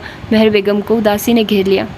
वो जो ये चाहती थी कि हाशिर की पाकिस्तान शादी कर दें, उसी बहाने वो आता जाता तो रहेगा। उसकी बात सुनकर वो काफ़ी आज़र्दा हो गई थी। पहले कभी आपने पूछा भी तो नहीं? हाशिर ने लापरवाही से कहा। क्या तुम्हारे साथ पढ़ती थी? अरे नहीं तो, नासिर की बहन है मीरा। हाशिर ने मुख्तसर बताकर उनसे फ़ोन करने की असल वजह पूछी तो महर बेगम को भी अचानक ख्याल आया। हाँ, मैं तुम्हें ये बताना चाह रही थी कि वलीद के लिए मैंने जोनिया को पसंद कर लिया। ख्याल तो पहले भी यही था, मगर वलीद की तरफ से खदशा था मुझे। हालांकि मेरा बेटा तुम सबसे ज़्यादा फर्माबरदार है, फिर भी मैंने सोचा उसके साथ किसी भी किस्म की ज़्यादती ना हो। हीरा से मैंने बात कर ली है, उसने भी रजामंदी दे दी है। अब बाकायदा रस्म करने का इरादा है। मेरा जी तो चाह रहा है कि मंगनी के चक्कर में पड़ने के बजाय शादी कर दी जाए, क्योंकि इधर अमार भी बाउला हुआ जा रहा है। वैसे मेरा तो यही ख्याल था कि तुम्हारी और वलीद की इकट्ठी शादी होती, मगर तुम कौन सा पहले मेरी बात मानते हो जो अब आराम से मान जाओगे? तो आप अमार की शादी कर देना। हाशिर ने तमाम तफसील बगौर सुनने के बाद मशवरे से नवाजा तो महर बेगम खफकी से बोली, निकाह तो कर दिया है, बस रुखसती बाकी है। अब वलीद की शादी से फारिग होकर ही सोचेंगे। इतने में अमार का मास्टर्स भी मुकम्मल हो जाएगा। वलीद की शादी पर जितने अखराजात होंगे मुझे बता दीजिएगा, मैं पैसे भेज दूँगा। अच्छा मेरे बच्चे, अपना ख्याल रखना, अल्लाह हाफिज़। महर बेगम भीगी आंखें साफ़ करके तख्त पर बैठ गई। अनाबिया अम्मी को आज जर्दा देखकर सब्ज़ी की टोकरी उठाए किचन से बाहर आ गई थी। क्या कह रहा था आशिर? अनाबिया ने दिलचस्पी से पूछा। कुछ नहीं। महर बेगम किसी सोच में गुम थी, इसीलिए मुख्तसर बोली। पाकिस्तान नहीं आएगा? फ़िलहाल तो कोई इरादा नहीं है, अगर मूड बन गया तो आ जाएगा, वरना। उन्होंने एक तवील सांस खींचकर बात अधूरी छोड़ दी थी और फिर एक नज़र अनाबिया पर डालकर बोली, तुमने अभी खाना भी नहीं बनाया और अभी बच्चे भूख भूख चिल्लाते स्कूल से आ जाएंगे और आबाद और अमार के भी आने का वक्त हो रहा है। पुलाव दम पर है, जबकि रायता भी बना चुकी हूँ। बच्चे आएंगे तभी कबाब फ्राई करूँगी। ये मटर आप छील दें ताकि मैं इन्हें फ्रीज़ कर दूँ। अनाबिया ने मेट्रो से भरी टोकरी उनके सामने रखी और फिर कदरे हिचकिचाते हुए बोली, अम्मी आजकल राफिया के भी बहुत अच्छे रिश्ते आ रहे हैं, मगर मेरा ख्याल था कि। महर बेगम अनाबिया की नामुकम्मल बात का मफहूम समझ गई थी, इसीलिए एक सर्द आह उनके लबों से आज़ाद हुई। हर ख्वाहिश पूरी कब होती है? मैं चाहती थी कि हाशिर की उधर शादी कर दूंगी, इसी बहाने वो नज़र तो आएगा मुझे, मगर हाशिर ने कुछ कहा है क्या? अनाबिया परेशानी से बोली। उनका अंदाज़ मुबहम सा था। अनाबिया की तशफ़ी नहीं हुई थी। क्या कहा है हाशिर ने? कहता है मेरे लिए लड़की वगैरह पसंद न करें। मगर क्यों? अनाबिया ने ठटक कर सास का रंजीदा चेहरा देखा। क्योंकि ये काम वो खुद कर चुका है। महर बेगम ने एक और तवील सांस खींची। क्या मतलब? मतलब तो वाज़े है, लड़की उसने पसंद कर ली है, नासिर की बहन है और वहीं इटली में ही होती है। मज़ीद उसने कुछ नहीं बताया और ना ही मैंने पूछा है। मेरा तो पहले ही दिल बुझ सा गया था अमार की ज़िद की वजह से। अब हाशिर ने भी परेशान करके रख दिया है। मगर खैर है, बच्चों ने ज़िंदगियाँ गुजारनी है। अच्छा है, अपनी पसंद से शादियाँ करें, कल को माँ बाप को तो कसूरवार नहीं ठहराएंगे। उन्होंने मटर छीलते हुए बेजारी से कहा। फिर भी अम्मी, हाशिर को ऐसा नहीं करना चाहिए। भाई क्यों नहीं करना चाहिए? उसने कौन सा अनोखा काम किया है? उनका लहजा काफ़ी रूखा हो गया था। हाशिर ने आपकी खुशी का ख्याल नहीं किया, अनाबिया ने हमदर्दाना अंदाज में कहा। तो महर बेगम इस्तज़ाइया हंस पड़ी। आबाद और अमार ने क्या मेरी खुशी का ख्याल किया था कि अब हाशिर से मैं उम्मीद रखती? उन्होंने दर पर्दा क्या जताया था? नाबिया समझकर कदरे पशेमान हो गई और दिल ही दिल में बुड़बुड़ाई। आप भी जताने का कोई मौका हाथ से न जाने दीजिएगा। ये तो हमारे नसीब अच्छे थे कि तुम जैसी हसीन और फर्मा बरदार बहू मिल गई, वरना मेरी ज़िंदगी तो जलते कुसलते ही गुजरती। आबाद इस लिहाज से तो अमार से समझदार निकला। अब देखो हाशिर कौन सा गुल खिलाता है। अब वो काफ़ी सादगी से अनाबिया को सराह रही थी। अनाबिया को हंसी आ गई। अपनी सास की हुस्न परस्ती से वो बाखूबी वाकिफ़ थी। उन्हें एक ही शौक़ बल्कि जुनून था कि उनकी बहुएँ बहुत खूबसूरत हों। आबाद ने जब अपनी क्लास फेलो अनाबिया को शादी के लिए पसंद किया तो महर बेगम सिर्फ उसके हुस्न को देखकर खामोश हो गई थी। अनाबिया मिडिल क्लास से ताल्लुक़ रखती थी। उसके घर बार और तंग सी गलियों वाले मोहल्ले को देखकर उनका मूड ख़राब हो गया था, मगर जब अनाबिया सामने आई तो गोया सारे गिले शिकवे ख़त्म होकर रह गए थे और यूँ अनाबिया दुल्हन बनकर हुसैन वाला में आ गई। उसकी शादी को 6 साल हो चुके थे। अरीबा और काजिम ने उनकी फ़ैमिली को मुकम्मल कर दिया था। वो अपनी अज़वाजी ज़िंदगी से बहुत मुतमईन थी, क्योंकि 6 साल गुजरने के बाद भी आबाद उसका अव्वल रोज़ की तरह ही दीवाना था, बल्कि बच्चों की आमदनी इस मोहब्बत में मज़ीद इजाफ़ा कर दिया था। अनाबिया की ये ख्वाहिश थी कि उसकी छोटी बहन राफिया भी उसी घर में आ जाए, मगर उसकी ये ख्वाहिश पूरी होती दिखाई नहीं देती थी। पहले अमार और अब हाशिर भी हाथों से निकल गया था, जबकि वलीद तो शुरू से ही जूनिया में इंटरेस्टेड था। अनाबिया इस मामले में मुकम्मल तौर पर मात खा चुकी थी, क्योंकि छोटे 2 देवर अभी काफ़ी छोटे थे। अली फर्स्ट ईयर और जैन मैट्रिक का स्टूडेंट था। वो जलती कलस्ती दोबारा किचन में आ गई। रात तक उसका मूड काफ़ी बिगड़ चुका था। आबाद बीवी के खफा अंदाज देखकर काफ़ी हैरान हुआ था। खातून के मिजाज कुछ बरहम नज़र आते हैं। अनाबिया लब भींचे कपड़े समेटती रही। आबाद ने मुस्कुराहट दबाकर टीवी ऑन कर लिया। मैं आपसे मुखातिब हूँ, जो काम कर रहे हैं वहीं खामोशी से करें, अनाबिया ने तनक कर कहा और अलमारी के पट ज़ोर से बंद कर दिए। कौन सा काम? आबाद का अंदाज़ तपाने वाला था। अनाबिया ने मुड़ कर एक गर्म निगाह उस पर डाली। मेकअप ज़दा चेहरों में लथड़ी हसीनाओं को देखने का काम। ये काम तो मैं पूरी दिल जमी से करता हूँ, बस यहीं करते रहिएगा। घर में पकती खिचड़ी का कुछ पता है कि नहीं? अनाबिया ने दांत पीस कर कहा। तो आबाद उसी लापरवाही से बोला, खिचड़ी चूँकि मुझे पसंद नहीं है, लिहाजा मुझे तो माफ़ ही रखो। आबाद आप मेरी बात क्यों नहीं समझ रहे? अनाबिया ज़िद चोकर चला उठी। इतनी दूर से जो बातें तुम मुझसे करती हो वो कम अज़ कम मेरी समझ में नहीं आती। उसने टीवी का वॉल्यूम कम करके अनाबिया की तरफ रुक गया। हाशिर ने अपने लिए एक लड़की पसंद कर ली है, ये तो बहुत अच्छी बात है। मेरे भाई मेरे ही नक्शे कदम पर चलेंगे। आप बस मेरा दिल जलाने वाली बातें किया करें और भी अच्छी अच्छी बातें आती हैं मुझे, आप मौका तो दें। वो अभी तक गैर संजीदा था। अनाबिया गुस्से में बुड़बुड़ाते हुए बाहर निकल गई थी और अबाद उसे आवाज़ें देता ही रह गया। ईमान, ये कपड़े इस्त्री करो। वो ऊपर वाले पोर्शन की सफाई करके नीचे आई तो भाभी ने कपड़ों के ढेर की तरफ इशारा करके कहा, जी अच्छा। वो ताबेदारी से सर हिलाकर कपड़े प्रेस करने में जत गई थी। 3 घंटे बाद अगरचे कपड़े तो प्रेस होकर अपने अपने ठिकानों तक पहुंच चुके थे, मगर उसकी कमर बिल्कुल अकड़ कर तख्ता हो चुकी थी। उफ, अभी तो खाना भी बनाना है। वो एक मरतबा फिर हिम्मतें इकट्ठी करके किचन की तरफ बढ़ गई थी। उसी असना में भाभी तैयार श्यार होकर बाहर निकली। बच्चे भी उनके हमरा थे। मैं और बच्चे जोनिया की तरफ जा रहे हैं। तुम्हारे भाई भी ऑफिस से वहीं पहुंच जाएंगे। रात का खाना खाकर ही वापसी होगी। तुम आराम से दरवाजे बंद करके सो जाना। भाभी उसे मुख्तलिफ हदायत देकर सरस से बाहर निकल गई थी, जबकि ईमान के कंधों से एक भारी बोझ हट गया। उन लोगों के जाते ही उसने पहले तो कमर सीधी करने के मुताल्लिक सोचा। बेड पर लेटते ही मीठी नींद के झोंकों ने उसे अपनी लपेट में ले लिया था। न जाने कब तक वो सोती रही थी। फ़ोन की बेल से आंख खुली थी। गिरती पड़ती वो फ़ोन स्टैंड तक गई। रिसीवर उठाया तो भाभी की आवाज़ कान में पड़ी। थोड़ी देर बात करके वो खैरियत मालूम करके उन्होंने फ़ोन रख दिया था। ईमान ने भी सुस्ती और बेजारी से रिसीवर क्रेडर पर फेंका और घड़ी पर निगाह डाली। अभी 5 बजे हैं, यानी कि मैं सिर्फ 2 घंटे ही सोई हूँ। वाशरूम में घुसकर मुंह हाथ धोया, बाल बनाया, फिर किचन की तरफ आ गई। ऑमलेट और पराठा बनाकर उसने अपने लिए एक कप चाय बनाई और फिर लाउंज में आकर सोफे पर बैठ गई। कभी कभी कुछ भी बनाने को दिल नहीं करता, मगर फिर भी बनाना पड़ता है। वो आज़र्दगी से सोच रही थी, काश कभी मुझे भी कोई अपने हाथों से इस वक्त खाना बना कर खिलाए, जब मेरा कोई भी काम करने को दिल नहीं कर रहा हो। मगर अपनी इतनी अच्छी किस्मत कहाँ। ईमान ने इस्तज़ाइया अंसी तो आंख का कोना न जाने क्यों भीग गया। उसने बेदिली से पराठा खाया और चाय की सिप लेने लगी। अभी इन्हीं सोचों में गुम थी जब डोरबेल की आवाज़ ने उसे अपनी तरफ मतवज्जे कर लिया। वो पैरों में स्लीपर अड़सती गेट तक गई। कौन? ईमान ने झरी में से देखते हुए कदरे बुलंद आवाज़ में कहा। बाहर से उससे भी बुलंद आवाज़ आई, कौन नहीं, आइसक्रीम। अमार। उसके दिल के तार गुनगुना उठे थे। कदरे झिझकते शर्माते उसने गेट खोल दिया था। अमार एक तायराना निगाह इधर उधर डालकर बोला, खामोशी क्यों है इतनी? आपा जान और बच्चे कहाँ हैं? वो सब जोनिया की तरफ गए हैं। वो जो सुर्ख पत्थरों की रविश पर अपने ध्यान में चलता हुआ अंदर की तरफ बढ़ रहा था, एकदम ठटक कर रुक गया। क्यों? जोनिया ने शायद बुलाया था। उसके चेहरे पर फैलते तफक्कुर के साए देखकर फिक्रमंद हो गई थी। आप परेशान लग रहे हैं। अमार ने कुछ सोचते हुए इनकारा भरा। आप अंदर नहीं आएंगे? उसे वहीं जमे खड़े कुछ सोचते हुए देखकर ईमान ने आहिस्ती से कहा, आया तो मैं आपा से मिलने था, मगर अब तुम अकेली मिल गई हो तो। वो कदर संभल कर तमाम सोचों को झटकता शरारत भरे लहजे में बोला तो ईमान लबों पर फैलती बेसाख्ता मुस्कुराहट को छुपाने के लिए रुख मोड़ गई।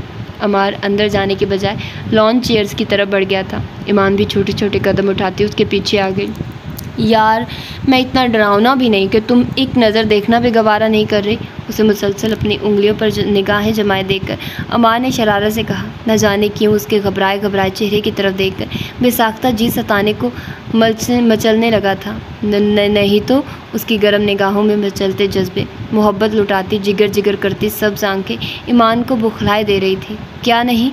आप डरावने तो नहीं, बल्कि बहुत खूबसूरत हैं। हवा से उड़ता आंचल संभाले वो धीमी आवाज़ में बोली तो अमार के लबों से एक दिलकश कहका आज़ाद हुआ। इतने खूबसूरत अंदाज में मेरी तारीफ़ पहली मर्तबा किसी लड़की ने की है। मैं कोई लड़की नहीं, ईमान हूँ। उसके अंदाज में काफ़ी नाराज़गी का अंसर था। तुम ईमान नहीं, मेरी जान हो, मेरी पसंद, मेरी महबूबा, मोहब्बत और बीवी। अगर मैं मज़ीद यहाँ बैठा रहा तो कोई ना कोई गुस्ताखी कर बैठूँगा, लिहाजा मुझे इजाज़त दो, चलता हूँ अब। उसका बेसाख्ता इजहार मोहब्बत ईमान के लिए दिल और रूह को मसरूर कर गया था। वो गेट की तरफ बढ़ा तो अचानक ईमान को ख्याल आया, इसीलिए तकरीबन दौड़ती हुई उस तक आई। आपको भाभी से क्या काम था? ईमान के पूछने पर पहले तो चंद पल वो सोचता रहा, फिर कड़वे लहजे में बोला, आज मेरा और जोनिया का यूनिवर्सिटी में झगड़ा हो गया था। क्यों? ईमान ने हैरत से पूछा। वलीद का प्रपोज़ल दिया था जोनिया के लिए, आपा ने इकरार कर लिया था। अम्मी शॉपिंग वगैरह करने चल दी, जबकि वो मोहतरमा माश की दाल की तरह ईंट गई है। न जाने क्या वजह है। शायद भाभी ने अपने तहीं फैसला कर लिया हो, जोनिया से उसकी पसंद पूछे बगैर। ईमान चिड़ियों के घोल को इर्द गिर्द चकराते देखकर आहिस्ते से बोली, ये आपा का हेडेक था, हमारा नहीं। अब ये इनकार कम अज़ कम हमें तो किसी भी तरह कबूल नहीं है। अमार ने घसीले अंदाज में कहा। जोनिया ने इनकार कर दिया है? ईमान हैरत ज़दा रह गई।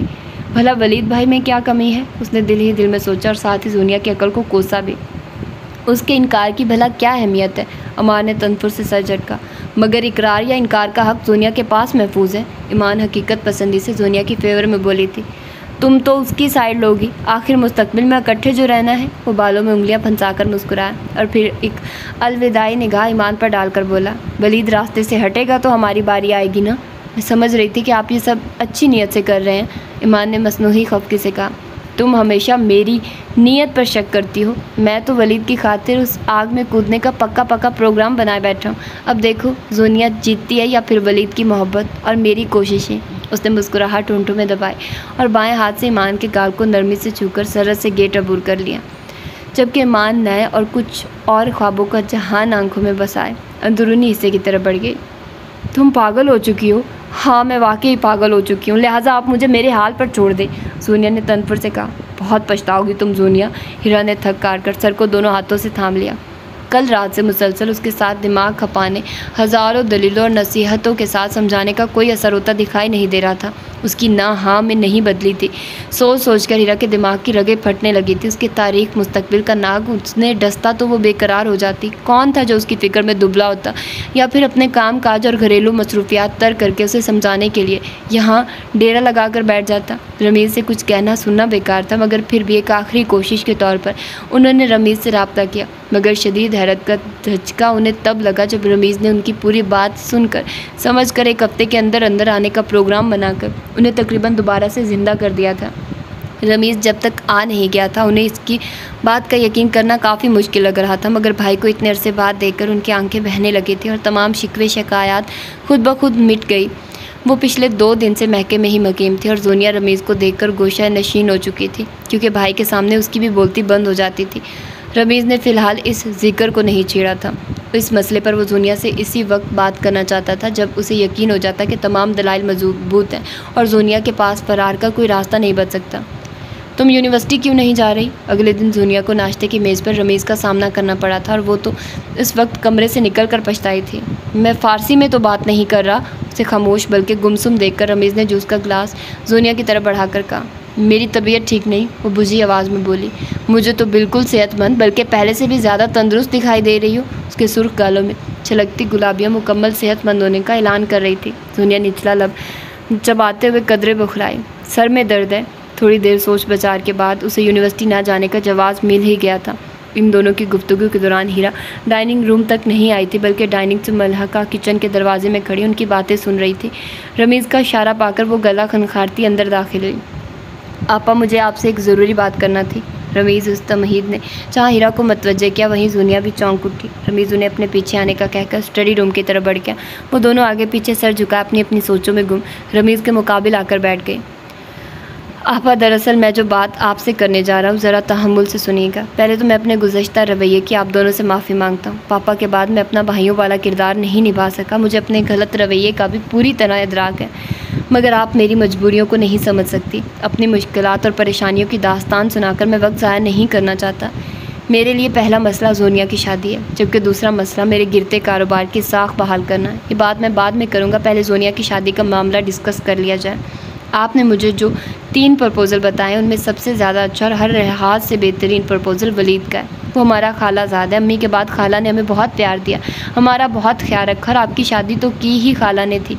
खाला के हम पर एहसानात भी बेशुमार है। मैं जोनिया के सामने हर बात क्लियर करना चाहता हूँ। वलीद के अलावा जो 2 प्रपोज़ल हैं उनकी तफसील भी कुछ यूँ है कि एक तो कोई प्रोफेसर साहब है, उम्र 30 साल और अपना घर भी नहीं है। दूसरा प्रपोज़ल एक डॉक्टर का है, फ्रेश MBBS, खुशकिस्मती से एक प्राइवेट अस्पताल में जॉब कर रहा है, अपना घर और गाड़ी भी है, कुछ ज़मीनें भी हैं, बाकी तफसीलात मालूम कर ली जाएगी।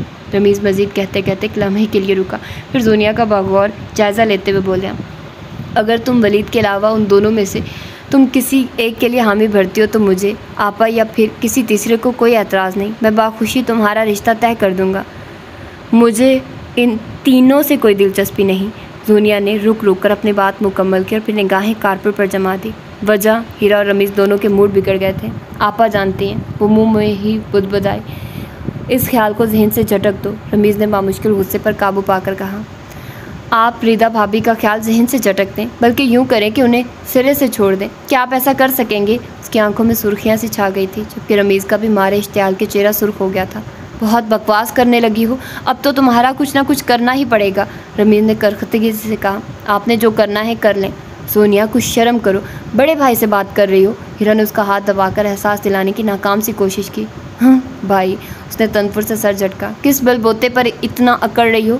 रमीज़ ने घसीले लहजे में कहा। आज अगर भूले भटके से कोई रिश्ता आ रहा है तो अपनी नादानी में आराम से इनकार करती जाओ। कल कोई पूछेगा भी नहीं, क्योंकि पापा के दोस्त के बेटे कासिम ने पापा के मरने के बाद जो तुम्हें तलाक के पेपर्स भिजवा दिए थे, इस हकीकत को जानने के बाद वैसे भी कोई इधर का रुख नहीं करेगा। अगरचे ये एक गलत फैसला था और इस बचपन के निकाह की अहमियत भी कोई नहीं थी और ना ही कभी हमारे दिलों और जहनों ने इस निकाह को कबूल किया, मगर फिर भी दुनिया को समझाना बहुत मुश्किल है। मुझे किसी की परवाह नहीं, वो जहर खंद हुई। वो पापा का एक गलत फैसला था, इसमें मेरा रत्ती बराबर भी कोई कसूर नहीं। ना मैं उसे जानती थी, ना उसने मुझे कभी देखा। ये गलत फैसला अपने अंजाम को पहुंच चुका है। अब तुम एक और गलत फैसला करना चाहती हो, हीरा ने थकी थकी आवाज़ में कहा।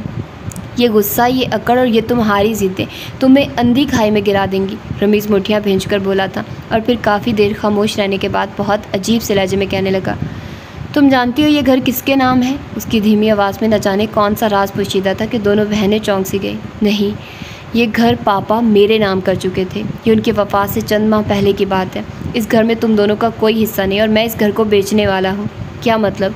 इस खूबसूरत बंगले की पूरी इमारत गोया उन दोनों पर आ गिरी थी। वो हकदक्सी रमीज़ के पथरीले तासुरात वाले चेहरे की तरफ देखती रही। मतलब बहुत वाज़ेह और शफाफ है। मेरा आइसक्रीम पार्लर बिल्कुल दिवालिया होने वाला है। पिछली मरतबा कुछ अंग्रेज़ों और हबशियों के दरमियान झगड़ा हो गया था। उन्होंने इतनी तोड़फोड़ की कि सब कुछ तहस नहस हो गया। अपने गिरते कारोबार को बहाल करने के लिए इस घर को बेचना मेरी मजबूरी है। हीरा के दिमाग से गोया गर्म धुएं की लपेटें निकलने लगी थी।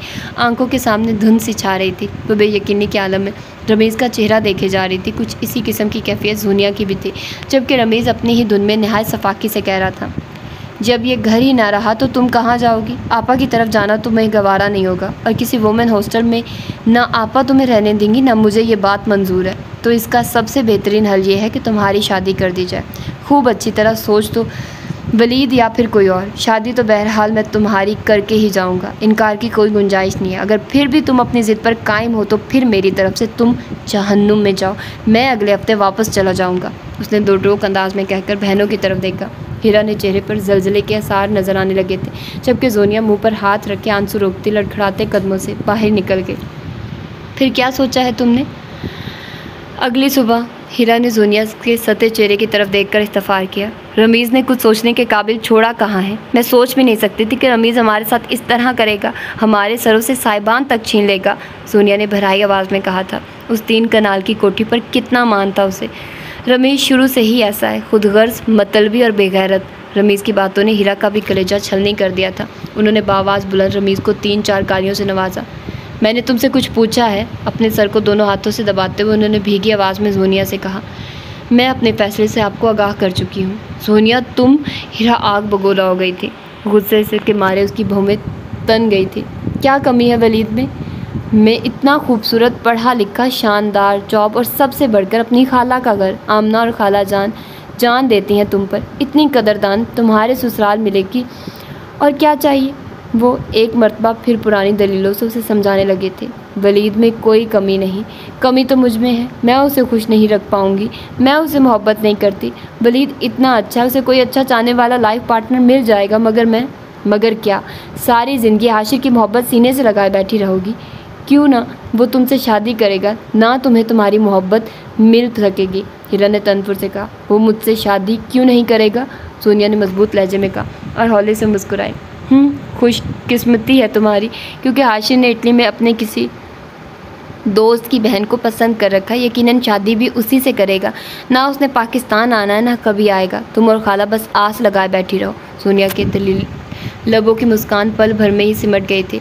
उसका चंद मिनटों में ही चेहरा लट्ठे की माने सफ़ेद हो गया था। हीरा का दिल पसीज गया। वो इसीलिए सोनिया को इस तल्ख सच्चाई के मुतल्लिक नहीं बताना चाहती थी। आपा, वो एकदम ही चीखते हुए तड़प तड़प कर रोने लगी थी। हीरा ने उसे अपनी बाहों में भींच लिया था। यूनिवर्सिटी के आखिरी राउंड में बैठकर मराकबा करने का तुम्हें किसने मशवरा दिया है? नुकीली घास को नोचती अपने ही ध्यान में मगन सोनिया ने सर उठाकर देखा और फिर अपने ही 2 कदम के फासले पर खड़े अमार को देखकर दोबारा सर झुका लिया। क्या तकलीफ़ है? इतनी रोनी सूरत क्यों बना रखी? अगर तुम वलीद से शादी नहीं करना चाहती तो ठीक है, मैं वलीद को समझा दूंगा। वैसे रात भर तुम दोनों के मुतल्लिक ही सोचता रहा हूँ मैं। तुम दोनों ही अपनी अपनी जगह ठीक लगे मुझे। ऐसे मामलों में ज़ोर ज़बरदस्ती नहीं होती। चलो अब मुस्कुरा दो और मुझे कुछ खिलाओ पिलाओ। ज़्यादा सोचने की वजह से पेट खाली हो गया। अमार ने पहली सी बेतकल्फ़ी के साथ नरमी से कहा तो जोनिया की आंखें भीगने लगी और सर मज़ीद झुक गया। जोनी, अमार ने उसका हाथ थपथपाकर अपनी तरफ मतवज्जे किया। क्या सोच रही हो? अब तो तुम्हें खुश होना चाहिए। सोच रही हूँ अगर कोई मोहब्बतों के मामले में तुम सा खुशकिस्मत नहीं होता। अगर मैं अपने इर्द गिर्द निगाह दौड़ाऊँ तो तकरीबन सब ही बड़े खुश नसीब नज़र आते हैं मुझे। आबाद भाई और अनाबिया भाभी, आपा और उमैर भाई, रिदा भाभी और रमीज़ भाई, तुम और ईमान, जबकि मैं। सोनिया, क्या तुम किसी को? अमार ने उलझकर सोनिया की तरफ देखा तो वो बेदिली से मुस्कुरा दी। अरे नहीं, बस यूं ही एक बात की है। तो फिर इतना परेशान क्यों हो? अमार संजीदगी से बोला। बस ऐसे ही। सोनिया मुंह से निकलने वाले अल्फाज सोचते हुए पछता रही थी कि क्यों अमार के सामने अनजाने में दिल के ज़ख्म खोल दिए हैं। टालने की कोशिश मत करो, मुकाबले भी तो अमार था, बाल की खाल खींचने वाला। उफ अमार, तुम भी ना। सोनिया ने ज़बरदस्ती मुस्कुराकर लापरवाही का मुजाहरा करना चाहा। अब बोल भी चुको कि असल बात क्या है, तुम्हारे इनकार की वजह क्या है? मुझे बताओ सोनिया, हम अच्छे दोस्त भी तो हैं। अमार ने नरम आवाज़ में कहकर उसका हाथ नरमी से दबाया तो वो झुंझला सी गई। कोई बात नहीं और ना ही कोई वजह है। तुम्हें तो वकील होना चाहिए था, इतनी जिरह करते हो। तुम्हारी आंखें इतनी सुर्ख क्यों हैं? क्या रात भर रोती रही हो? अमार ने चौंक कर उसकी आंखों में झांका तो वो निगाहें चुरा गई। शायद एलर्जी हो गई है। सोनिया ने दोनों आंखों को हाथ की पूंछ से रगड़ कर कहा। तुम बताना नहीं चाहती तो ना सही, मैं अब इसरार नहीं करूँगा, अमार ने खफकी से कहकर रुख बदल लिया था। दरअसल रमीज़ भाई की वजह से परेशान हूँ। काफ़ी देर सोचने के बाद उसे वजह याद आ गई थी, लिहाजा वो मज़ीद दिलसोजी से बोली थी ताकि अमार को ज़रा बराबर भी शक न गुजरे। और फिर उसने रमीज़ भाई की खुदगर्जी की पूरी दास्तान सुना डाली थी। अमार तासुब से सर हिलाता रहा। रमीज़ भाई ने तो हद कर दी है। यही नहीं, वो घर का कीमती फर्नीचर बेचने का भी पूरा इंतज़ाम कर चुके हैं। सोनिया ने घास के तिनके इकट्ठे किए और फिर हाथ झाड़ते हुए खड़ी हो गई। सोनिया, तुमने अपने बारे में क्या सोचा? रमीज़ भाई के जाने के बाद, मतलब घर भी जब कि नहीं रहेगा तो फिर क्या? वलीद का घर है ना? वो कहकर रुकी नहीं थी, तेज़ी से आगे बढ़ गई, जबकि अमार तहीर के आलम में उसकी पुश्त को देखता रह गया था। सोनिया अभी क्या कह कर गई है? उसने हैरानगी से सोचा और फिर जब बात समझ में आई तो लबों से एक खनकदार कहका आज़ाद हुआ। उसकी क्लास के लड़कों ने काफ़ी हैरानगी से अमार की तरफ देखा था। वो झीम कर पलटा और फिर सोनिया जिंदाबाद का नारा लगाते हुए वलीद के ऑफिस की तरफ भागा। उफ़, कोई इन बाज़ारों में भूल के भी ना जाए। हाय, मेरी तो टांगें शल हो गई हैं। परवीन, पानी तो पिला दे, हलक में गोया कांटे उगाए हैं। महर बेगम ने भारी भरकम शॉपर्स सोफे पर रखे और ख़ुद तख्त पर ढह गई। आमना से कहा भी था कि आ जाओ अब, भला मुझसे बाज़ारों के चक्कर लगते हैं। परवीन के हाथ से गिलास थामते हुए उन्होंने सांस बहाल करते हुए कहा। बच्चे स्कूल से अभी तक नहीं आए। अनाबिया ने पैरों को सैंडलों की कैद से आज़ाद किया और घर में फैला सन्नाटा महसूस करके परवीन से पूछा तो वो अपने तरबूज जितने सर को हिलाकर बोली। जैन पाजी के कमरे में कार्टून देख रहे हैं। पाजी जो कि अरीबा को गोद में उछालते हुए सीढ़ियाँ उतर रहे थे, परवीन के तर्ज तखातुब पर भुना उठे। मोटी भैंस, कितनी मरतबा मैंने तुम्हें समझाया कि मुझे पाजी मत कहा करो, मगर तुम्हारी मोटी अकल में ये बात समाई ही नहीं। जब आबाद साहब अमार साहब हो सकते हैं तो फिर मैं क्यों नहीं? क्या मेरे लिए साहब का सीगा लगाते हुए तुम्हारी ज़बान घिस जाती है? जैन ने अरीबा को सोफे पर पटका और परवीन को ख़तरनाक नज़रों से घूरा। लो जी, इतने अदब से तो बुलाती हूँ पाजी कहकर परवीन ने नाराज़ी से कहा था। इसे इज्जत रास नहीं क्यों परवीन? अंदर आते अमार ने मुस्कुराहट दबाते हुए जैन को छेड़ा। खबरदार जो तुमने आइंदा मुझे पाजी कहा, जैन ने गुस्से से कहा। तो फिर क्या कहूँ जी? परवीन ने परेशानी के आलम में पूछा। जैन साहब कहा करो, जैन ने टांग रख के रोबदार आवाज़ में कहा तो अमार का कहका छूट गया। ये मुँह और मसूर की दाल यार, पहले साहब बनो और फिर साहब कहलवाना। तो फिर क्या साहिबों के सींग होते हैं? जैन ने तनक कर कहा। ना जी, साहब लोग तो टाई लगाते हैं, लश लश करते जूते और नए नकुल इस्त्रीशुदा कपड़े पहनकर हाथ में ब्रीफ केस पकड़े दफ्तर जाते हैं, जबकि आप तो। परवीन ने मुंह पर हाथ रखकर बेढंगी अंसी का गला घूंटा तो अमार भी जहन को तपाने की गर्ज से बोला। हाँ भाई परवीन ठीक कह रही है, पुरानी बसीदा जीन्स पहने फटे हुए जोगर्स किसे तुम साहब तो हरगिज़ नहीं लगते। अब भला परवीन का क्या कसूर? ऐसी शानदार ड्रेसिंग वाले को पाजी ही तो कहा जाएगा। अमार, तुम अपना मुंह बंद करो, जैन ने नागवारी से उंगली उठाकर उसे तनबीहा की। लो, अब तुम हमारे मुंह भी बंद करवाओगी? अमार ने हैरत से आंखें फैलाई तो अरीबा और काजिम भी खिलखिलाने लगे। ये क्या फजूल बकबक लगा रखी है? आओ जैन, मैं तुम्हें अपनी शानदार शॉपिंग दिखाऊं। अनाबिया ने जैन का बाजू पकड़कर अपनी तरफ मतवज्जे किया तो वो भी दिलचस्पी से वलीद की शादी के सिलसिले में होने वाली शॉपिंग को देखने लगा था। अमार ने बदमज़ा से होकर रिमोट उठाकर टीवी ऑन कर लिया। ये लहंगा देखो किस कदर खूबसूरत है, जोनिया पर यह कलर बहुत सूट करेगा। अनाबिया ने लहंगे का दुपट्टा फैलाकर जैन की आंखों के सामने किया तो परवीन भी सब काम काज छोड़कर कारपेट पर बैठ गई। ये अरीबा और काजिम के कपड़े हैं। ये काजिम की शेरवानी बारात वाले दिन पहनेगा। वलीद की शेरवानी का भी यही कलर है। और ये आमना अपी के कपड़े और ये उनके बच्चों के। इस शॉपर में अम्मी और बाबा के कपड़े हैं। कुछ कपड़े टेलर को दे आए हैं। और अनाबिया भाभी मज़ीद तफसीलात भी बता रही थी। अमार ने कदरे चौंक कर इस पूरे फैलावे को देखा। नहायत नफीस, कीमती और खूबसूरत कपड़े आंखों को खैरा कर रहे थे, मगर उनमें ईमान के लिए कुछ भी नहीं था। अमार को बहुत अजीब लगा। वो अम्मी और भाभी से पूछना चाहता था, मगर फिर कुछ सोच कर अपना इरादा मुलतवी कर दिया। अपने कमरे में आकर उसने अपना सेलफोन उठाया और फिर खुद जूतों समेत बेड पर दराज हो गया। फ़ोन ईमान ने ही रिसीव किया था। कैसे याद किया है? ईमान ने मुस्कुराते हुए अमार को छेड़ा। तुम्हारी आवाज़ सुनने को दिल चाह रहा था। साहब, इश्क झाड़ने के लिए बड़ा वक्त पड़ा है, अभी फ़िलहाल अपनी पढ़ाई पर तवज्जो दें, ईमान उसे समझाते हुए बोली। तो अमार ने एक गहरी सांस खारिज करके कहा, कल का भला क्या पता, आए या ना आए, अपने आज को तो खूबसूरत बना लेने दो। पता है ईमान, मेरा दिल चाहता है कि मैं तुम्हारे पास अपनी इतनी यादें छोड़ जाऊं कि तुम कभी इन यादों के असर से निकल ही ना सको। मैं चाहता हूं कि प्लीज़ अमार, कैसी बातें कर रहे हैं आप?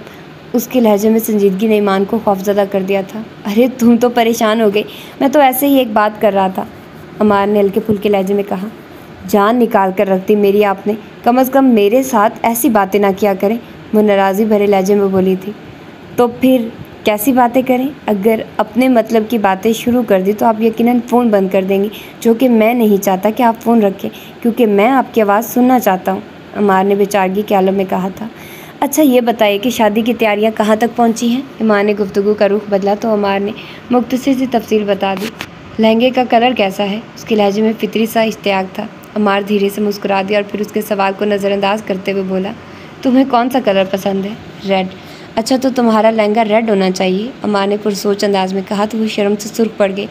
मैं अपनी बात थोड़ी कर रही हूँ, मैं तो जोनिया के लहंगे। मैं चाहता हूँ कि तुम सिर्फ अपनी बातें ही करो, अमार ने उसकी बात काट कर नरमी से कहा तो वो एक पल के लिए खामोश हो गई। अमार, मुझे इतना मत चाहो, उसने दिल ही दिल में सोचा। हेलो, क्या हुआ? नींद तो नहीं आ रही? नहीं तो नींद भला अब कहाँ आएगी? बाकी के अल्फाज उसने मुँह ही मुँह में बुदबुदाए थे, मगर फिर भी अमार ने सुन लिया। कभी कभी दिल खुश कर देती हो। रात काफ़ी हो गई, अब सो जाना चाहिए, ईमान ने बीतती रात का एहसास दिलाया तो वो भी चौंका। एमी, कल तैयार रहना, मैं 5 बजे तुम्हें लेने के लिए आऊँगा। कहाँ जाना है? ईमान ने हैरत से पूछा। वो मैं तुम्हें कल ही बताऊँगा, अमार ने तजस्सुस फैलाना चाहा। प्लीज़ अमार बता देना, ईमान ने बेताबी से कहा। तुम्हें शॉपिंग करवानी है? क्या मतलब? उसने नासमझी के आलम में रिसीवर को घूरा। भाई मैं अपनी इतनी अच्छी और बहुत सी प्यारी सी मनकुहा को निकाह के बाद कोई अच्छा सा तोहफ़ा देना चाहता हूँ। इसकी ज़रूरत नहीं अमार, ईमान ने कदर सख्ती से कहा था। क्यों ज़रूरत नहीं? बस मैंने कह दिया ना, मुझे कुछ नहीं चाहिए। तुम आपा जान की वजह से कह रही हो? अमार चंद मिनटों में ही मामले की तह तक पहुंच गया था। नहीं तो, ईमान घबरा गई थी। आपा जान से निपटना मेरा काम है, तुम बस तैयार रहना। मज़ीद 2-4 बातें करने के बाद अमार ने फ़ोन बंद किया तो वो भी गहरी सांस खारिज करती अपने कमरे की तरफ बढ़ गई थी। दूसरे दिन वो अपने वादे के मुताबिक आ गया था और हीरा भाभी से न जाने क्या कहकर इजाज़त ली थी। उन्होंने बगैर माथे पर बल डाले उसे अमार के साथ भेज दिया। 3 घंटे बाद जब वो घर आई, लाउंज में ही भाभी से सामना हो गया। उसने शॉपिंग बैग सोफे पर रखा और खुद भी वहीं बैठ गई। अमार अंदर नहीं आया? भाभी ने काफ़ी खुशदिली से पूछा था। नहीं, उन्हें कोई ज़रूरी काम याद आ गया था, इसलिए चले गए, ईमान ने आहिस्ती से बताया। तो भाभी ने बगौर उसके चेहरे की तरफ देखा और बोली, क्या ख़रीदा है? मुझे भी तो दिखाओ। बहुत खूबसूरत। अमार की चॉइस बहुत अच्छी है। शॉपिंग बैग्स में से निकलने वाले खूबसूरत ड्रेसेस को तौसीफ़ी निगाहों से देखते हुए उन्होंने अमार की पसंद को सराहा था। वलीद की शादी में यही कपड़े पहन लेना। सोचूंगी। इसमें सोचने की भला क्या बात है? भाभी तो लफ्ज़ पकड़ने के फ़न से बहुत आशना थी। अमार ने खुद को डपटा और बोली, पहन लूँगी। हाँ ज़रूर पहनना, अमार खुश हो जाएगा। भाभी मुस्कुराई। आपको अमार की खुशी का बड़ा ख्याल है, वो दिल ही दिल में बोली थी। उसे कुछ अर्सा पहले वाला भाभी का रवैया याद आया तो न जाने क्यों पलकें भीग सी गई।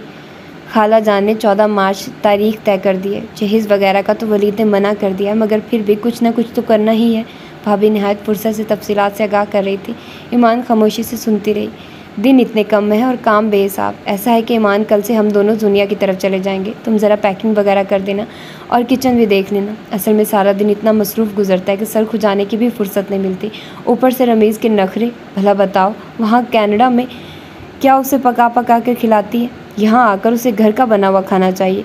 वो फ़ौरन ही अपने मतलब की बात पर आ गई थी। माँ ने सर हिलाकर अपनी रजामंदी का इजहार कर दिया था। अगले दिन वो भाभी के साथ जूनिया की तरफ आ गई थी। तकरीबन रोज़ाना ही वलीद, महर आंटी और अमार का चक्कर लगता था।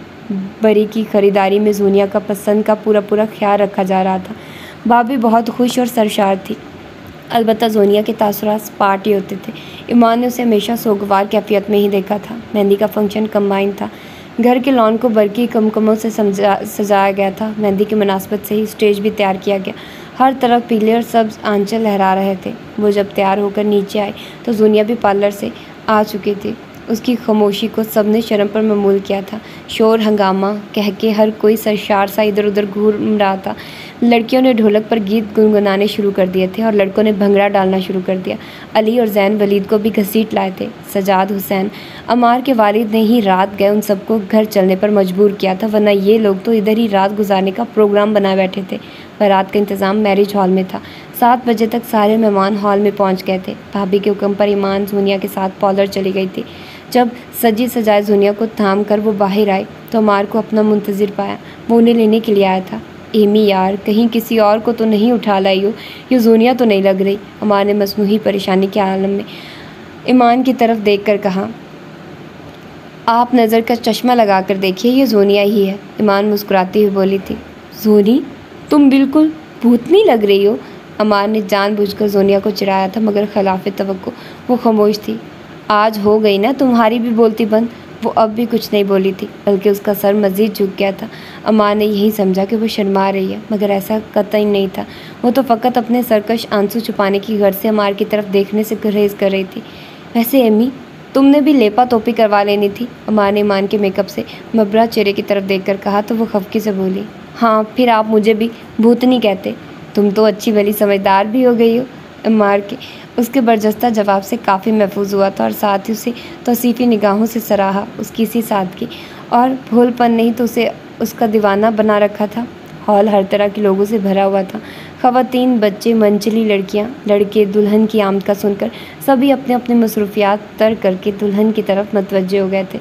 लड़कियों ने गुलाब और मोतिये की पत्तियां फेंककर दुल्हन का इस्तकबाल किया। अगर जूनिया बहुत हसीन थी तो वलीद भी किसी से कम नहीं था। उसकी मासूमियत भरी शराफत ने एक अनोखा रूप बख्श दिया था उसे, और वलीद की उसी कम गोई और शराफत से जूनिया को शदीद चिढ़ थी। वो अपनी तमाम तर वजाहत के बावजूद जूनिया का आइडियल नहीं था। वो तो मजबूर हो गई थी वलीद की बीवी बनने पर, क्योंकि इसके अलावा कोई रास्ता नहीं बचा था। उस बंद गली से निकलने का वाहिद हल यही था। उसने हीरा अप्पा की बात मान ली। उसने वलीद के साथ बंधन बांध लिया। उसने निकाहनामे पर दस्तखत कर दिए थे। उसने रमीज़ के कंधों से भारी बोझ सिरका दिया था। उसने आपा पर एहसान अजीम कर दिया था। वो भी खुश थी। उसने महसूस किया कि उसकी खाला अम्मी भी बहुत खुश हैं। जूनिया ने देखा कि उसके पहलू में बैठा वलीद भी बहुत सरशार है, मगर खुद जूनिया खुश नहीं थी। वो खुश होती भी कैसे? उसके दिल में तो हाशिर की तस्वीर बस सजी थी। फिर अचानक रुखसती का शोर उठा। उसी शोर में उसने किसी बड़ी बी की दबी दबी सरगोशी सुनी थी। अरे हाशिर नहीं आया भाई की शादी में? नहीं। भला क्यों? बड़ी बी ने पुरतजस्सुस लहजे में पूछा। मसरूफ़ है शायद, इसीलिए नहीं आया। ऐसी भी क्या मसरूफियत? जोनिया ने तनपुर से सोचा। उसी पर हीरा आपा ने ज़बरदस्ती उसे खुद से लिपटाया था। रमीज़ भाई ने उसे थाम कर गाड़ी में बिठाया। उसने अपने दिल में शदीद नफ़रत की लहर उठती महसूस की थी। दुल्हन का इस्तकबाल बहुत शानदार किया गया था। उसे लाउंज में सोफ़े पर बिठाने के बाद खीर चटाई की रस्म की गई और इसके अलावा न जाने और क्या क्या रसूमात हुई। वो कुछ भी नहीं देख रही थी, ना सुन रही थी और ना ही महसूस कर रही थी। इतने शोर हंगामे और कहकों की आवाज़ों के बावजूद उसे अपने इर्द गिर्द सन्नाटा महसूस हो रहा था, दिल को दीमक की तरह चाट देने वाला सन्नाटा।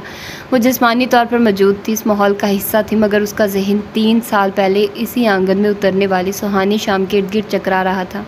हाशिर आया है, अमार ने उसे बहुत जोश के आलम में बताया था। कौन हाशिर? जोनिया ने लापरवाही से पूछा। हाशिर मेरा भाई, तुम्हारा कज़न, और कौन? अमार ने खफकी से जोनिया की तरफ देखा। ओह अच्छा, हाशिर आया है। मैं समझी किसी मुल्क के प्राइम मिनिस्टर की तुम्हारे घर आमद हुई है। जोनिया ने हंसी दबाई तो अमार को एकदम गुस्सा आ गया।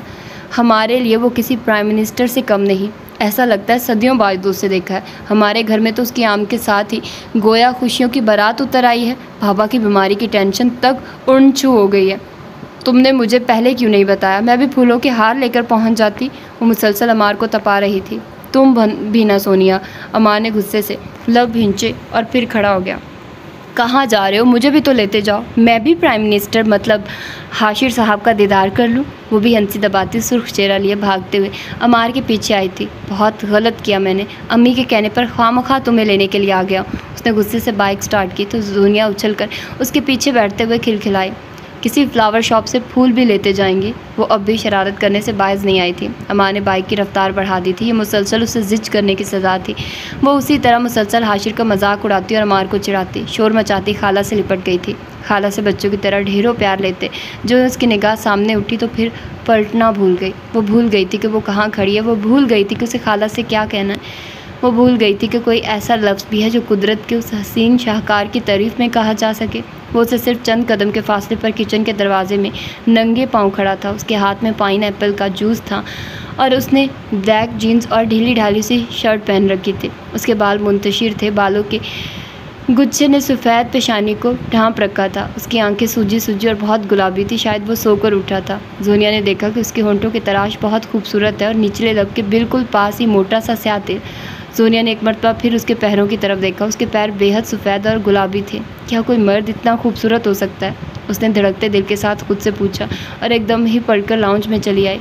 अरे जोनी, तुम आ गई? कब से याद कर रहे थे हम लोग तुम्हें। अनाबिया भाभी ने खुशदिली से उसे अपने साथ लिपटाया तो जवाबन वो गर्म जोशी का इजहार नहीं कर सकी थी। आज मैंने तुम्हारी पसंद की डिश बनाई है, यानी कि कढ़ी कोफ्ता। अच्छा? वो बामुश्किल मुस्कुराई थी। उसी असना में अमार चलाया। जोनिया को कदरे खामोश और गुमसुम सा पाकर वो मुस्कुराया। हो गई ना बोलती बंद हाशिर को देखकर? मुझे घर छोड़ाओ। क्या मतलब? अमार के साथ साथ अनाबिया भाभी को भी अचंभा हुआ। पापा अकेले होंगे, उसने बामुश्किल बात बनाई थी। खाना खाए बगैर तो तुम नहीं जा सकती। मगर कुछ नहीं। जोनिया आई है, अली ने चीख कर कहा था। जोनिया एकदम ठटकी थी। फिर चंद पल लगे थे उसे हवासों में आते हुए। उसका पूरा जिस्म लर्ज रहा था, थिलियाँ पसीने से शराबूर थी। दुल्हन थक गई, इसे कमरे तक छोड़ा। किसी बड़ी बी को शायद उस पर तरस आ गया था। कुछ देर बाद उसे वलीद के कमरे में पहुंचा दिया गया था। उसके मन में अजियत की तेज़ लहरें उठ रही थी। वो रोना चाहती थी, बेतहाशा रोना, मगर ना जाने क्यों उसके आंसू खुश्क हो गए थे।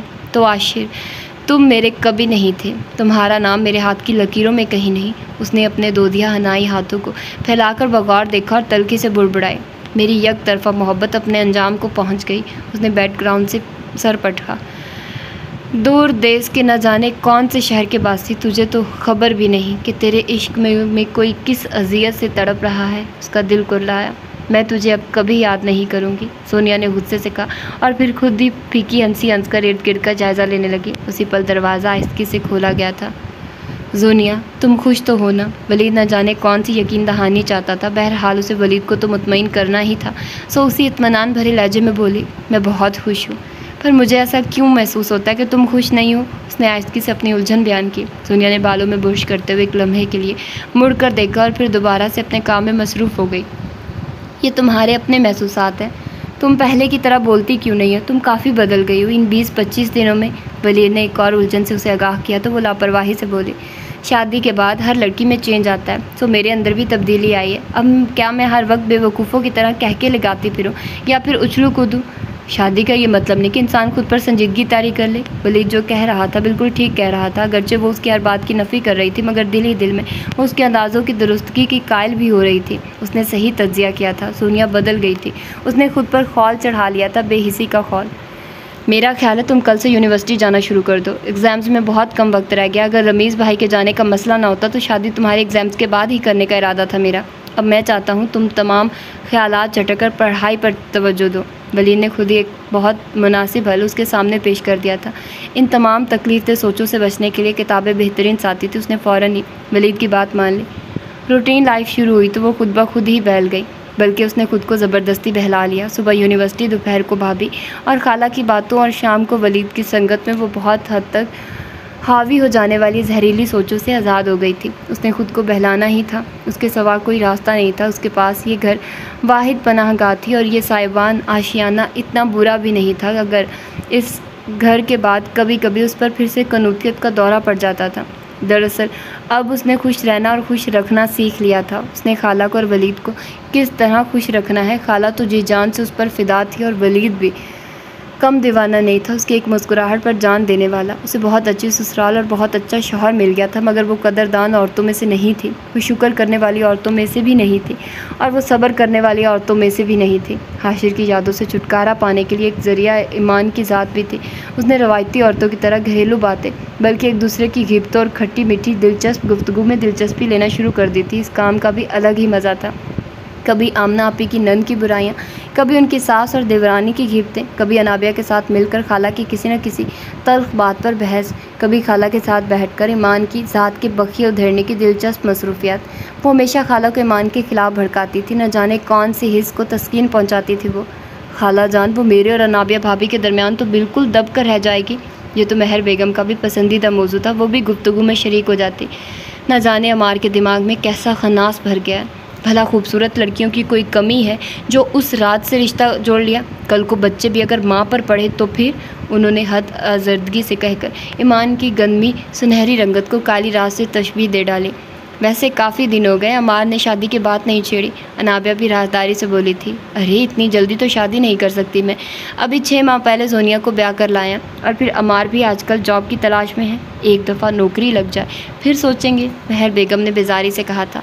जोनिया, ज़रा रात के लिए चावल तो बना लो, सालन और रोटियां तो मैं बना चुकी हूँ। अनाबिया को अचानक ही ख्याल आया तो कह उठी। जोनिया खाला के सामने ही जज्बज़ होकर उठ गई थी, जबकि अनाबिया कमर सीधी करने की घर से अपने कमरे की तरफ चल दी। हिरा ने सुबह ही फ़ोन करके खाला जान की पूरी फैमिली को इनवाइट किया था। ये दावत थी तो वलीद और जोनिया के एजाज़ में, मगर हिरा ने सोचा किसी बहाने मिल बैठने का मौका मिल जाएगा। ईमान को एक लंबी फहरिस्त मेन्यू की थमा कर खुद तो वो लापरवाह हो गई थी, जबकि ईमान की जान पर बंद आए। ये खाना सिर्फ खाना ही नहीं था, बल्कि एक तरह से उसका इम्तिहान भी था। बाकियों की तो खैर थी, असर टेंशन उसे मेहर बेगम की तरफ से थी। वो ना सिर्फ खुश खुराक खातून थी, बल्कि उनके हाथ में लज्जत भी बहुत थी। वो सुबह से किचन में मसरूफ़ थी, इसीलिए रात 8 बजे तक खाना तैयार हो चुका था। भाभी के एहसास दिलाने पर वो खुद भी हल्का फुल्का सा तैयार होकर आ गई थी। किचन में भाभी तमाम डिशेस को चखने के बाद अब उसे काफ़ी खुले दिल से सराह रही थी। मेहमानों की आमद का सुनकर वो भी ड्राइंग रूम में आ गई थी। पहली मरतबा मेहर बेगम ने काफ़ी तपाक और मोहब्बत से उसे साथ लिपटाया था। ईमान का गोया सिरों खून बढ़ गया था। मौसम काफ़ी सर्द था, इसीलिए कोल्ड ड्रिंक की जगह चिकन सूप पेश किया गया था। अमार की कमी तकरीबन सभी महसूस कर रहे थे। ईमान भी दिल ही दिल में उससे खफा हो गई थी, जो कि अपने दोस्त के वालिद की इयादत करने गुजरात चला गया था। खाने की मेज़ पर अनमाहो इक़साम के खाने और उनमें उठती खुशबुएँ बता रही थी कि खाना घर में ही तैयार किया गया, क्योंकि मिसालों की तेज़ महक मौजूद थे। सिंधी बिरयानी, मछली के कोफ्ते, कोरमा कबाब रोल और मेहर बेगम का मनपसंद सालन गाजर गोश्त, मीठे में रस मलाई, खीर और बच्चों के लिए ट्राइफल। मेहर बेगम ने एक तौसीफ़ी निगाह मेज़ पर रखे लवाजमात पर डाली। उसी पल ईमान 3-4 किस्म के सैलड ट्राली में सजा कर लाई थी। हीरा भाभी ने भी दिल पर भारी पत्थर रखकर ईमान की तारीफ़ कर ही डाली थी। उनकी तारीफ़ करने की देर थी, सोनिया का मूड एकदम ऑफ हो गया, क्योंकि मेहर बेगम अब ईमान की तारीफ़ करने के बाद अपने पर्स में से 4-5 नीले नोट निकाल रही थी। यकीनन इनाम के तौर पर ईमान को ये रकम दी गई थी। अनाबिया भी दिल ही दिल में कदर रश के एहसास से 2-4 थी, क्योंकि खाना पकाने के मामले में जोनिया और अनाबिया दोनों ही फेल थी। खाने के बाद ग्रीन टी का दौर चला और फिर मेहर बेगम ने भाभी से इजाज़त तलब की, क्योंकि जोनिया की बेचैनी वो भी नोट कर चुकी थी। ईमान के सर से एक भारी बोझ हट चुका था। मेहर बेगम का रवैया काफ़ी हौसला अफजा था। दिन उसी तरह सब गिरफ्तारी से गुजर रहे थे। अमार को एक अच्छी कंपनी में जॉब की ऑफ़र किया हुई उसने झट से ज्वाइन कर लिया। वलीद उसे अक्सर छेड़ता था कि बेचारा अमार शादी की खातिर न जाने कितने ही पापड़ बेल रहा है, मगर बकौल अमार के कोई भी पापड़ सीधा नहीं पड़ रहा था। सब तदबीरें उल्टी हो रही थी। वो जब भी अम्मी के खुशामदी अंदाज में घुटने पकड़ने की कोशिश शुरू करता, कोई ना कोई ऐसा मसला खड़ा हो ही जाता था कि उसे अपना मुंह बंद ही रखना पड़ता। पहले आमना आपी की सास बीमार हो गई और फिर अनाबिया भाभी के वालिद साहब अचानक वफ़ात पा गए। अम्मी बहू की इन दिनों दिलजोई में मसरूफ़ थी। अल्लाह अल्लाह करके कुछ गम के बादल छटे तो राहील भाई बहनोई का एक्सीडेंट हो गया। आपी की परेशानी के ख्याल से अमार तकरीबन 2 माह क्वेटा भाईजान की इयादत में मसरूफ़ रहा। उसके अच्छे इखलाक से मुतासिर होकर राहील भाई भी इस आग में कूद पड़े और बेगम को मनाकर ही दम लिया। यूँ पूरे 1.5 माह तवील बहसों मुबाहसे के बाद अम्मी को आखिर मानना ही पड़ा। उनके तमाम हीले बहाने हाशी ने एक भारी भरकम चेक भेजकर दूर कर दिए। शादी की डेट फिक्स हो गई। अनाबिया भाभी का मूड ऑफ और जोनिया का भी मिजाज बरहम था, जबकि वलीद हर शय से बेनियाज सिर्फ अमार की खुशी में खुश, तकरीबन तमाम बाहर के काम संभाले हुए सरशार था। आखिर दिल की मुराद पा ही ली तुमने, वो आते जाते अमार को छेड़ता। अमार, तुम बाबा शाह के मज़ार पर देसी घी के चिराग जलाना। जैन और अली भी क्यों पीछे रहते? बाज़ लोगों के वक्त बड़े बुलंद होते हैं। दुनिया का दिल जल भुन रहा था। मायूं मेहंदी और बारात के फंक्शन में वो कटी कटी सी रही थी। वो मैरिज हॉल से जल्दी घर आ गई थी। न जाने कब ईमान को घर लाए थे। उसने बाहर निकलने की जहमत गवारा नहीं की। उसे ईमान से कोई ख़ास किस्म की परखाश हरगिज़ नहीं थी। वो तो बस इस बात से जलती थी कि इतने आम सी होकर वो सब कुछ पा चुकी है। ईमान की आंखों में छुपी अमार की मोहब्बत उसे हसद में मुब्तला कर देती थी। मेरा दिल भी खाली और हाथ भी। उसी पल हाशिर की याद उसकी आंखों में किरचियाँ बनकर चुभने लगी थी। भला दिल पर किसका इख्तियार है? उसकी आंखें बहने लगी। बाहर शोर हंगामे और कहकों की आवाज़ें सुनाई दे रही थी। वो उसी तरह बुत बनी छत को घूरती रही। खाला अम्मी के बुलावे पर भी बाहर नहीं निकली कि अचानक अनजाना सा शोर सुनाई दिया। वो बेहिस सी पड़ी रही। बाहर निकल कर देखने की जहमत गवारा नहीं की। उसी असना में घरेलू मुलाजमा परवीन तेज़ी से दरवाज़ा खोलकर अंदर आए और फूली सांसों समेत बोली, सुनी बीबी, महविश को करंट लग गया है। वलीद और अबाद भाई उसे अस्पताल ले गए हैं। आमना बीबी का रो रो कर बुरा हाल है। सिर्फ एक ही तो बेटी है उनकी। परवीन की इत्तला पर वो अभी बाहर निकलने ही वाली थी कि अचानक टेलीफोन की बेल ने घर में कहराम मचा दिया। अमार बाइक पर उन दोनों के पीछे निकला था। जैन और अली के रोकने के बावजूद वो सरस से उनके पीछे गया। वो लोग गाड़ी में थे। आमना आपी के आंसू, उनकी चीखों पुकार और महविश का बेहोश वजूद उसे कुछ दिखाई नहीं दे रहा था। उसे बस इतना याद था कि शादी के 9 साल बाद कितनी ही मिन्नतों मुरादों से उसकी बहन की गोद में ये एक फूल खिला था। हर तरफ आवाज़ें थी, शोर था, चीखों पुकार थी। कोई ईमान को मनहूस और सबज कदम कह रही थी। किसी ने उसे बदबख्त औरत कहा था। आमना आपी भी ईमान को कोस रही थी। आंसुओं की धुंध के पार हर मंजर धुंधला रहा था। उसी खुशी का अंजाम आंसू ही क्यों? इस रात का इख्तिताम उदासी ही क्यों? अगर महविश को कुछ हो गया तो ईमान को सारी ज़िंदगी के लिए मातूब ठहरा दिया जाएगा। वो सब्ज़ कदम है, मनहूस है, बदबख्त है। उसके आम ने पहले दिन ही उनके घर सफ़े मातम बिछा दी। औरतों की जहरीली बातें, अम्मी और आपी की नफ़रत वो सिर्फ चंद मिनटों में ही जान चुका था। उस पर एक और इदराक, एक और आगाही का दर उस पर वाह हुआ था। ईमान अनचाही बहू और अनचाही भाभी है। उसका मकाम वो कभी नहीं होगा जो अनाबिया भाभी या फिर जोनिया का है। वो इन हकीकतों से आज तक निगाह चुरा रहा था, मगर किस घड़ी ये तल्ख हकीकतें ज़हनो दिल को आलूदा करने के लिए वार हुई थी। मैं ईमान के साथ किसी भी किस्म की ज़्यादती नहीं होने दूंगा। उसने आंख से गिरते आंसू को पूंछकर दिल ही दिल में अहद किया, अगर अम्मी का रवैया उसके साथ ठीक न रहा तो मैं ईमान को लेकर अलग हो जाऊंगा। ईमान के आंसू मुझे तकलीफ़ देंगे। ईमान मेरी मोहब्बत है, मैं उसे दुख नहीं दे सकता। वो तो पहले ही अपने माँ बाप की दायमे जुदाई के गम में मुब्तला है। मैं उसे सामने से ट्रक आ रहा था। अम्मा ने आंखें रगड़ कर देखना चाहा, मगर एकदम ही ज़ोरदार धमाका हुआ। उसकी तमाम सोचें पाताल में गिर पड़ी और वह खुद तारीखियों में गुम हो गया। ईमान, मेरा दिल चाहता है कि मैं तुम्हारे पास अपनी इतनी यादें छोड़ दूँ कि तुम कभी इन यादों के आसार से निकल ही ना सको। उस कमरे के दरो दीवार चीख चीख कर रोज़ाना उसे याद दिलाते थे। मैं तुम्हारी याद के आसार से निकलना नहीं चाहती अमार। मैं सारी ज़िंदगी इस कमरे में खुद को कैद करके गुजार दूंगी। तुम्हारी मोहब्बत का आसार इतना मजबूत है कि कोई उसे तोड़ नहीं सकता, कोई उसे तोड़ नहीं सकता। वो बिलक बिलक कर रो रही थी। वो उसी तरह सारा सारा दिन कमरे में बंद रोती रहती थी। वो सुहागन बनने से पहले उजड़ गई थी। अभी तो उसे अमार की जुदाई का मातम करना था। अभी तो उसे अपने उजड़ने का मातम करना था। भैया के मजबूर करने, अम्मी की खुद साख्ता नफ़रत, सोनिया की जली कटी बातों के बावजूद वो उस घर को और अमार के कमरे को छोड़ना नहीं चाहती थी। वो मेहमान जो उनकी खुशियों में शिरकत की घर से आए थे, अमार की नमाज जनाजा पढ़कर चले गए। खुशियों की नोखेज़ सुबह पर गम की स्याह चादर पड़ चुकी थी। वो ज़ख़म ज़ख़म दिल लिए सबकी तरहम अमेज़ निगाहों की जद में दिन भर घाघ किस्म की औरतों से छुपती रहती। वो उसे बीच मंझधार में तन्हा छोड़कर चला गया था। वो उसे संदल किए बगैर चला गया था। वो शगुफ्ता कली थी जिसकी महक और रस को गमों ने चूस लिया था। वो बिखर रही थी। उसे समेटने वाला चला गया था, अपनी चाहतों का इजहार किए बगैर, उसे ज़माने की निगाहों में मोतबर किए बगैर जाने वाला चला गया था। उसका दामन खाली था, उसकी आंखें वीरान थी। 1 महीना गुजर गया था। ऐसे ही कहीं महीने गुजर जाने थे, मगर कोई उन रत जगहों की सुर्खी लिए आंखों से पूछता कि वक्त कैसे गुजर रहा है। अमार से मोहब्बत करने वाले सब उसकी दायमी जुदाई का गम दिल में बसाए दुनियादारी के तकाज़ों से मजबूर रूटीन की मसरूफियात में खुद को उलझाए रहे थे। उन सब के पास जीने का कोई ना कोई जवाब मौजूद था। महविश की सेहतयाबी के बाद आमना आपी भी उसे घर से भेजने का मशवरा देकर वापस चली गई थी। चौथे दिन हीरा भाभी उसे लेने के लिए आ गई। अम्मी ने उसे बैग तैयार करने का ऑर्डर दे दिया था। जाहिर है यहाँ रहने का भला क्या जवाब था, उसे जाना ही था, मगर वो अमार का कमरा छोड़ के जाना नहीं चाहती थी। अमार चला गया था और ये लोग उसकी यादें भी छीन लेना चाहते थे। उसने हीरा भाभी के साथ जाने से इनकार कर दिया था। ईमान के इनकार ने घर भर को हैरत में मुब्तला कर दिया। यहाँ किस उम्मीद पर रहना चाहती है? मेहर बेगम ने तनपुर से कहा। मेरे अमार को तो इस डाइन ने खा लिया है। अब कौन सा अजीम नुकसान चाहती है ये। ले जाओ अपनी मनहूस नंद को हीरा, मैं अब मज़ीद उसे बर्दाश्त नहीं करूँगी। बामुश्किल ही तो इस बोझ से खुद को आज़ाद किया था, अब फिर हमारे ही दर पर आ पड़ेगी। हीरा भाभी की जहरीली आवाज़ ने उसके कदमों को जंजीर पाकर कर दिया। उस वक्त अनाबिया और धुनिया भी कमरे में मौजूद थी। इस जिल्लत के एहसास ने उसे पलटने पर मजबूर कर दिया। निकल भी आओ बाहर शहज़ादी साहिबा, ज़िंदगी अजाब बना कर रख दी उसने।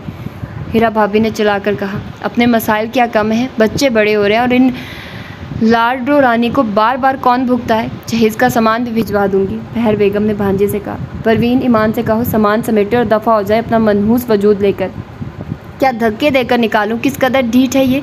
वो बाहर चला रही थी और ईमान ज़ारो कतार रो रही थी। अमार की तस्वीर गोद में रखे उसका वजूद गोया ज़लज़ले की जद में था। कुछ ही देर बाद वो चारों ख़वातीन दरवाज़ा धार से खोले अंदर चली आए। महर बेगम ने उसे बाजू से पकड़कर खड़ा किया और बोली, जवान बेटा बिछड़ गया मेरा। आज तक उसने नाफरमानी नहीं की थी।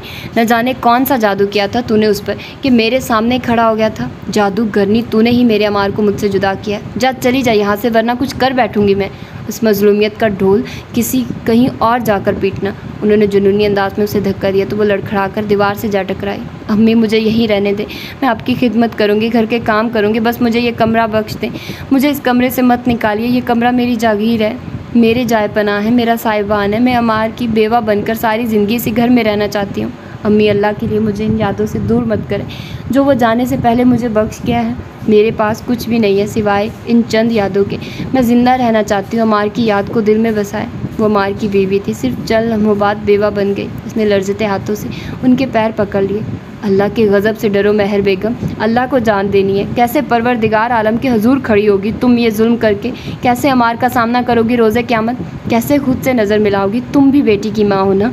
आह लो इस यतीम की जो बदकिस्मती से तुम्हारी बहू बन गई है, जो तुम्हारे अमार की बेवा है। अमार मेरे जिगर का टुकड़ा था, मैं कैसे उसकी महबूब बीवी को इस घर से निकल जाने दूँ। कोई उसे इस घर से नहीं निकाल सकता। किसकी ज़रूरत है उसके साथ नाइंसाफ़ी करे। ये हमेशा के लिए यहीं रहेगी। सुना तुमने, सजाद साहब ने चिंगाड़ कर कहा था और फिर बिलखते ईमान को सीने से लगा लिया। वो गोया उसके लिए रहमत का फरिश्ता बनकर आए थे।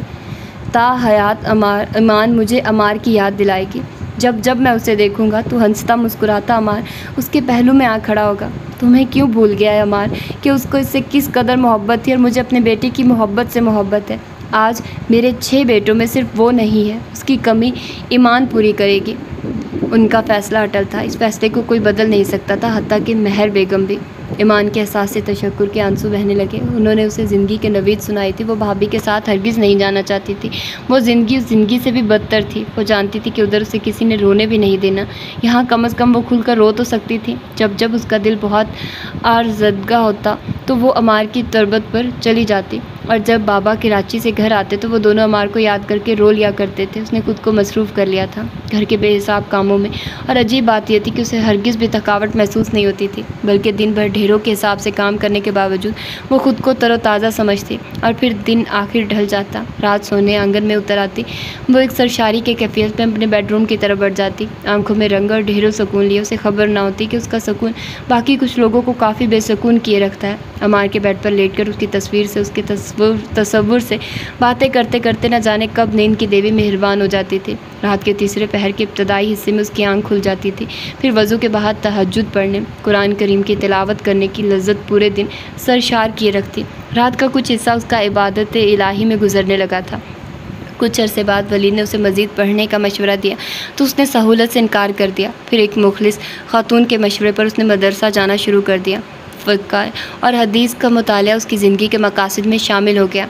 कुरान करीम की तिलावत माह तर्जुमे के साथ पढ़ने की लज्जत ने उसे मसरूर कर दिया था। अमार की मोहब्बत उसके लिए एक तोहफ़ा थी जिसने उसे रब कायनात के बेहद करीब कर दिया। अनाबिया और दुनिया उसके इत्मीनान पर हैरान होती रहती थी। वो खुद को चादर में लपेट कर बाहर निकलती थी। घर में भी ये खैमा नुमा चादर उसके वजूद के इर्द गिर्द रहती। आमना आपी या अम्मी की जली कटी बातों की तरफ उसका भी कभी ध्यान ही नहीं गया था। उसकी अपनी एक छोटी सी दुनिया थी और अगर कोई उस दुनिया की वुसअत को देख लेता तो हैरान ही रह जाता। उसने 2 साल के अरसे में कुरान पाक हिफ्ज़ कर लिया था। इसके अलावा सुन इब्ने माजा, सनन नसाई, जामे तिर्मिज़ी का मुतालिया उसका रोज़ का मामूल था। उसने बहुत सी अहादीस ज़बानी याद कर रखी थी।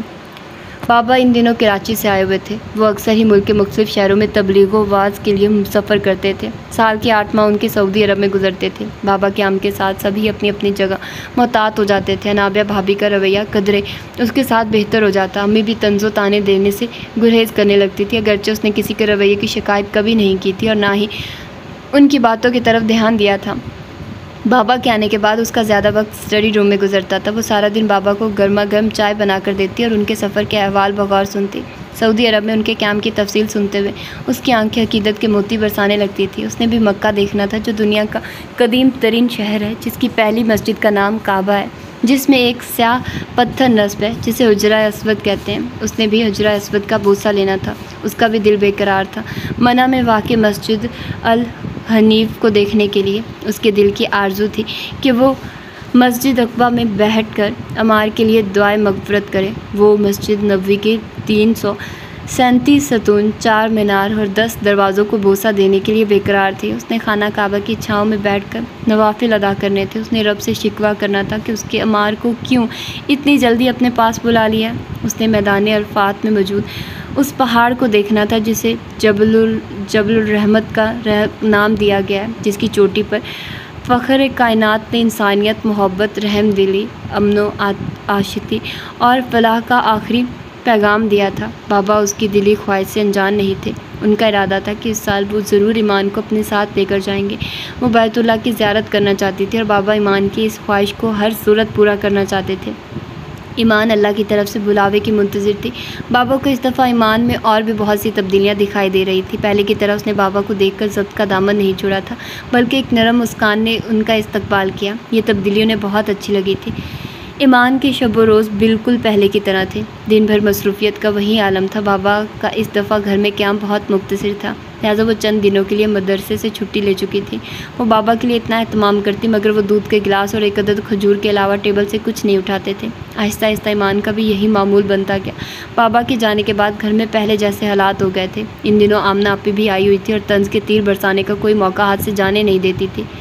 ये मौलानियों वाला हुलिया कब से बना लिया है?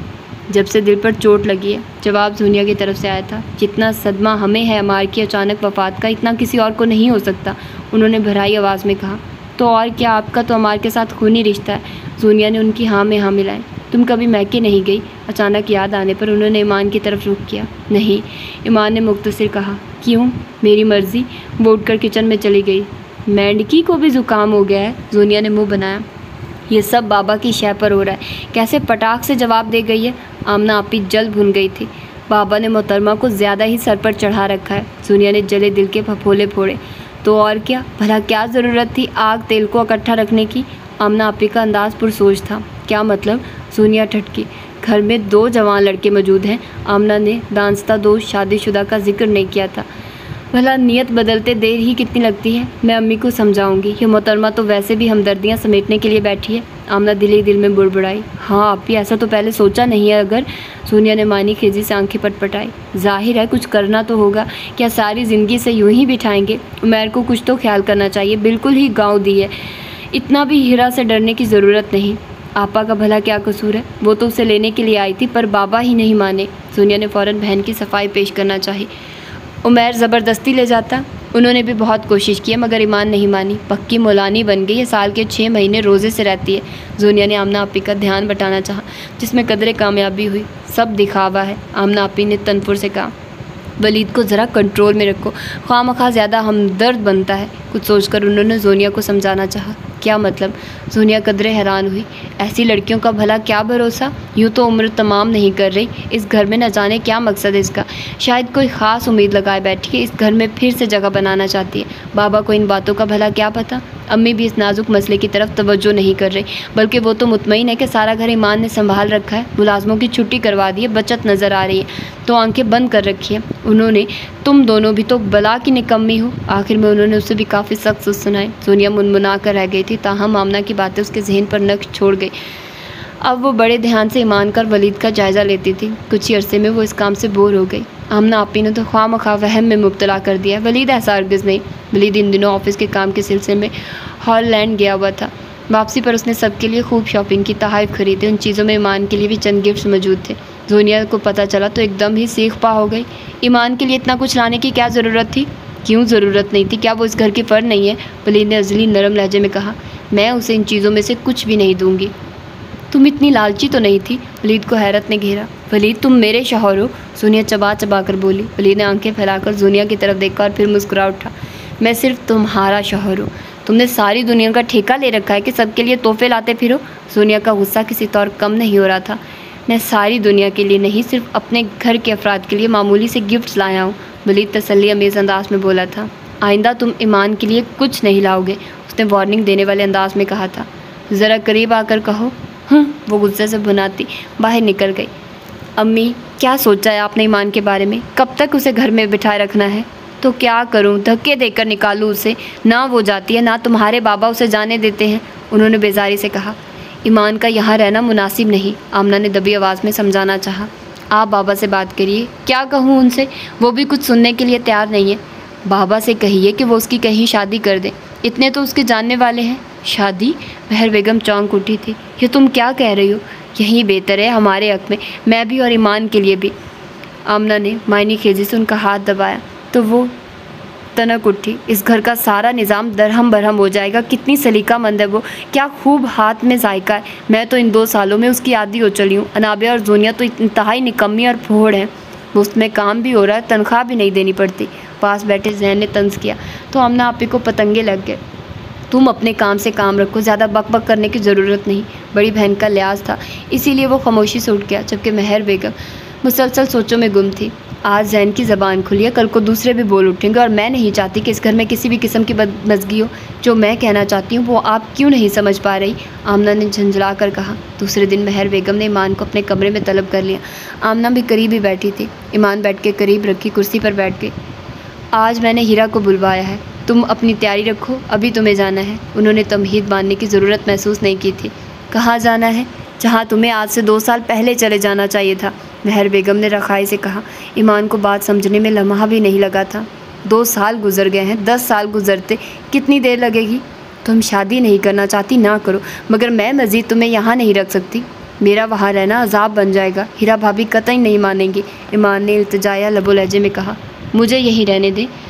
ऐसा मुमकिन नहीं। क्यों मुमकिन नहीं? मैं पहले भी तो यहाँ रह रही थी। ईमान की आंखें भीगने लगी। मुझे बस इतना ही कहना था, तुम जा सकती हो। अम्मी प्लीज़, कहाँ ना चली जाओ। आप ही अम्मी को समझाइए। जाओ ईमान, चली जाओ, मत आजमाओ हमारे ज़ब्त को। आमना आपी ने तनक कर कहा तो वो मरे मरे कदम उठाती बाहर आ गई। उसी शाम जब वो इस घर से हमेशा के लिए जाने की तैयारी कर रही थी कि अचानक बाबा चले आए। उनकी आमद का सुनकर ईमान को कड़ी धूप में बादलों का गुमान हुआ था। वो जा रही थी, उन्हें कैसे खबर हुई? महर बेगम जज्बज होकर रह गई, ताहम जताया ज़रूर।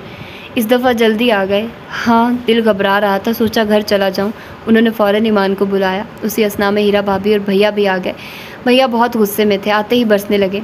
कहा था इसे चलो हमारे साथ, क्या रखा है यहाँ? मगर नहीं मानी। इस ज़िल्लत से बेहतर था पहले ही मान जाती। चलो अभी इसी वक्त। क्या बात है बेटे? बाबा ने हलावत से कहा। ईमान को लेने के लिए आया हूँ। क्यों? वो खैर हैरानी से बोले। ये आप अपने घर वालों से पूछिए। वैसे भी ईमान का यहाँ रहने का कोई जवाज़ नहीं। कि तुम्हें 2 साल पहले सोचना था, आमना चमक कर बोली। 2 वक्त की रोटी नहीं खिला सकते थे? खामोश हो जाइए प्लीज़, भैया चिल्ला उठे। बाबा ने आमना आपी को झिड़का और फिर भैया को मज़ीद बोलने भी नहीं दिया, बल्कि उनका बाजू थामकर स्टडी रूम में चले गए। 2 घंटे बाद जब वो बाहर आए तो खामोश थे। उन्होंने ईमान को चलने के लिए नहीं कहा। उन दोनों के जाने के बाद आमना आपी खूब गरजती बरसती रही। बाबा इशा की नमाज़ पढ़ने के लिए चले गए। बाबा नमाज़ पढ़कर वापस आए। फिर उन्होंने अपने सब बेटों को लाउंज में तलब किया। अली और जैन बच्चों में शुमार होते थे, मगर बाबा ने उन दोनों को भी बुलवा लिया। पहले उन्होंने अहद नबवी के चंद एक वाक़यात बयान किए, 2-3 अहादीस पढ़ी और फिर बग़ैर तमहीद के बोले, मैं जो परदेश में जाकर दीन की तबलीग का काम करता हूँ, लोगों को नसीहतें मशवरे देता हूँ, हुस्न सलूक, हुस्न इखलाक और मोहब्बत व प्यार के सबक से मेरे अपने घर वाले महरूम हैं। इससे बड़ी बदकिस्मती भला क्या हो सकती है? हमारी नमाज़ें बातें सब ज़ाया हो जाएंगी जब हम हकूक़ुल इबाद से निगाह चुराएंगे। मैं किस कदर अनजान आक़बत ना अंदेश था, सब कुछ जानते बूझते अनजान बनता रहा। क्यों तुम लोग जहन्नुम ख़रीद रहे हो? क्यों तुम लोग अपने गिने चुने अमाल ज़ाया करने के दर पे हो? वो चंद लम्हे के लिए रुके और फिर आबाद पर निगाह जमा कर बोले, मैंने अल्लाह की रज़ा के लिए और ईमान की बेहतरी के लिए एक फ़ैसला किया। उम्मीद है तुम लोग इससे मुत्फिक होगे। मैं चाहता हूँ कि आबाद तुम ईमान से अक़द सानी कर लो, यही हम सब के हक़ में बेहतर है। उन्होंने गोया उन सबके सरों पर धमाका किया था। बाबा आप ये क्या कह रहे हैं? सबसे पहले आवाज़ ही बोलने के काबिल हुआ था। उसकी निगाहें अनाबिया के लट्ठे के मानिंद सफ़ेद चेहरे पर जमी थी। तुम खुद को ज़हनी तौर पर तैयार कर लो, अनाबिया को यकीनन कोई एतराज़ नहीं होगा। बाबा मैं ऐसा हरगिज़ नहीं कर सकता। आवाज़ चला उठा था। आप जानते हैं क्या कह रहे हैं आप? मेरी अज़वाजी ज़िंदगी तबाह करना चाहते हैं। मुझसे ऐसी उम्मीद मत रखिए। मेरे बच्चे बड़े हो रहे हैं, क्या मुझे ये सब ज़ेब देता है? इस्लाम में बहुत गुंजाइश है। वो अपने उसी ज़म लबो लहजे में बोले, मगर मेरी ज़िंदगी में किसी और फ़र्द की कोई गुंजाइश नहीं। आबाद ने पथरीले अंदाज में कहा। आप वलीद से कहिए ये कर ले, इसे शायद ज़रूरत भी है। 3 साल हो गए इसकी शादी को, जबकि जोनिया की गोद हनूस खाली है। मुझे ही क्यों बर्बाद करना चाहते हैं आप लोग? अनाबिया फटी फटी आवाज़ में चिल्लाई थी। मेहर बेगम भी गोया हवासों में लौट आए। वलीद का नाम भी मत लेना, मैं जोनिया को तकलीफ़ देने का सोच भी नहीं सकती। मेहर बेगम ने सर्द आवाज़ में कहा। जोनिया भांजी है, आप उसकी फेवर तो करेंगी ही। अनाबिया के आंसू तेज़ी से बह रहे थे। अगर आबाद ने ऐसा कुछ किया तो मैं खुदकुशी कर लूँगी। वलीद को मैं ईमान से निकाह करने नहीं दूँगी। मेहर बेगम ने हकारत से कहा। ठीक है, जैसा तुम लोग चाहते हो वैसा ही होगा। आमना को उम्मीद नहीं थी कि बाबा जान मान जाएंगे। उन लोगों की गोया जान में जान आई। बाबा खामोशी से उठे और फ़ोन स्टैंड की तरफ बढ़ गए। अब वो नंबर डायल कर रहे थे। सबने उलझन अमेज़ निगाहों से बाबा की तरफ देखा। उन्होंने बड़ी रवां इंग्लिश में किसी से बात की थी। फिर कुछ ही देर बाद वो उर्दू में बात करने लगे। अपने बाप का मान रखना है तो आ जाओ, सिर्फ चंद घंटों के अंदर अंदर। अगर तुम भी अपनी मर्ज़ी के मुताबिक फ़ैसला करना चाहते हो तो मैं भला क्या कर सकूँगा, मगर एक बात याद रखना, इसके बाद तुम सब मेरी शक्ल को भी तरस जाओगे। उन्होंने फ़ोन रख दिया था और गोया सबको ही सांप सूंघ गया। ईमान मेरी बेटी है और मैं उसके बारे में बेहतरीन फ़ैसला करना चाहता हूँ। तो ये था इसका फर्स्ट पार्ट। होप सो कि आप लोगों को पसंद आया होगा। मुझे तो अच्छा नावल लग रहा है, मतलब फैमिली बेस्ड है। अब मुझे लग रहा है जैसे कि अमार की डेथ हो जाएगी और फिर इसका सीन हाशिर के साथ चलेगा, मुझे यही लग रहा है। तो अभी देखते हैं कि क्या चलता है और क्या सीन बनता है, क्या मतलब आई मीन टू से कि कहानी आगे कैसे बढ़ती है। तो ये तो अब हमें बाकी के एपिसोड्स पढ़कर ही पता चलेगा। तो अपना ढेर सारा ख्याल रखिएगा, मुझे दुआओं में याद रखिएगा। मिलते हैं इंशाल्लाह इसकी सेकंड एपिसोड में। टिल देन अल्लाह हाफिज़।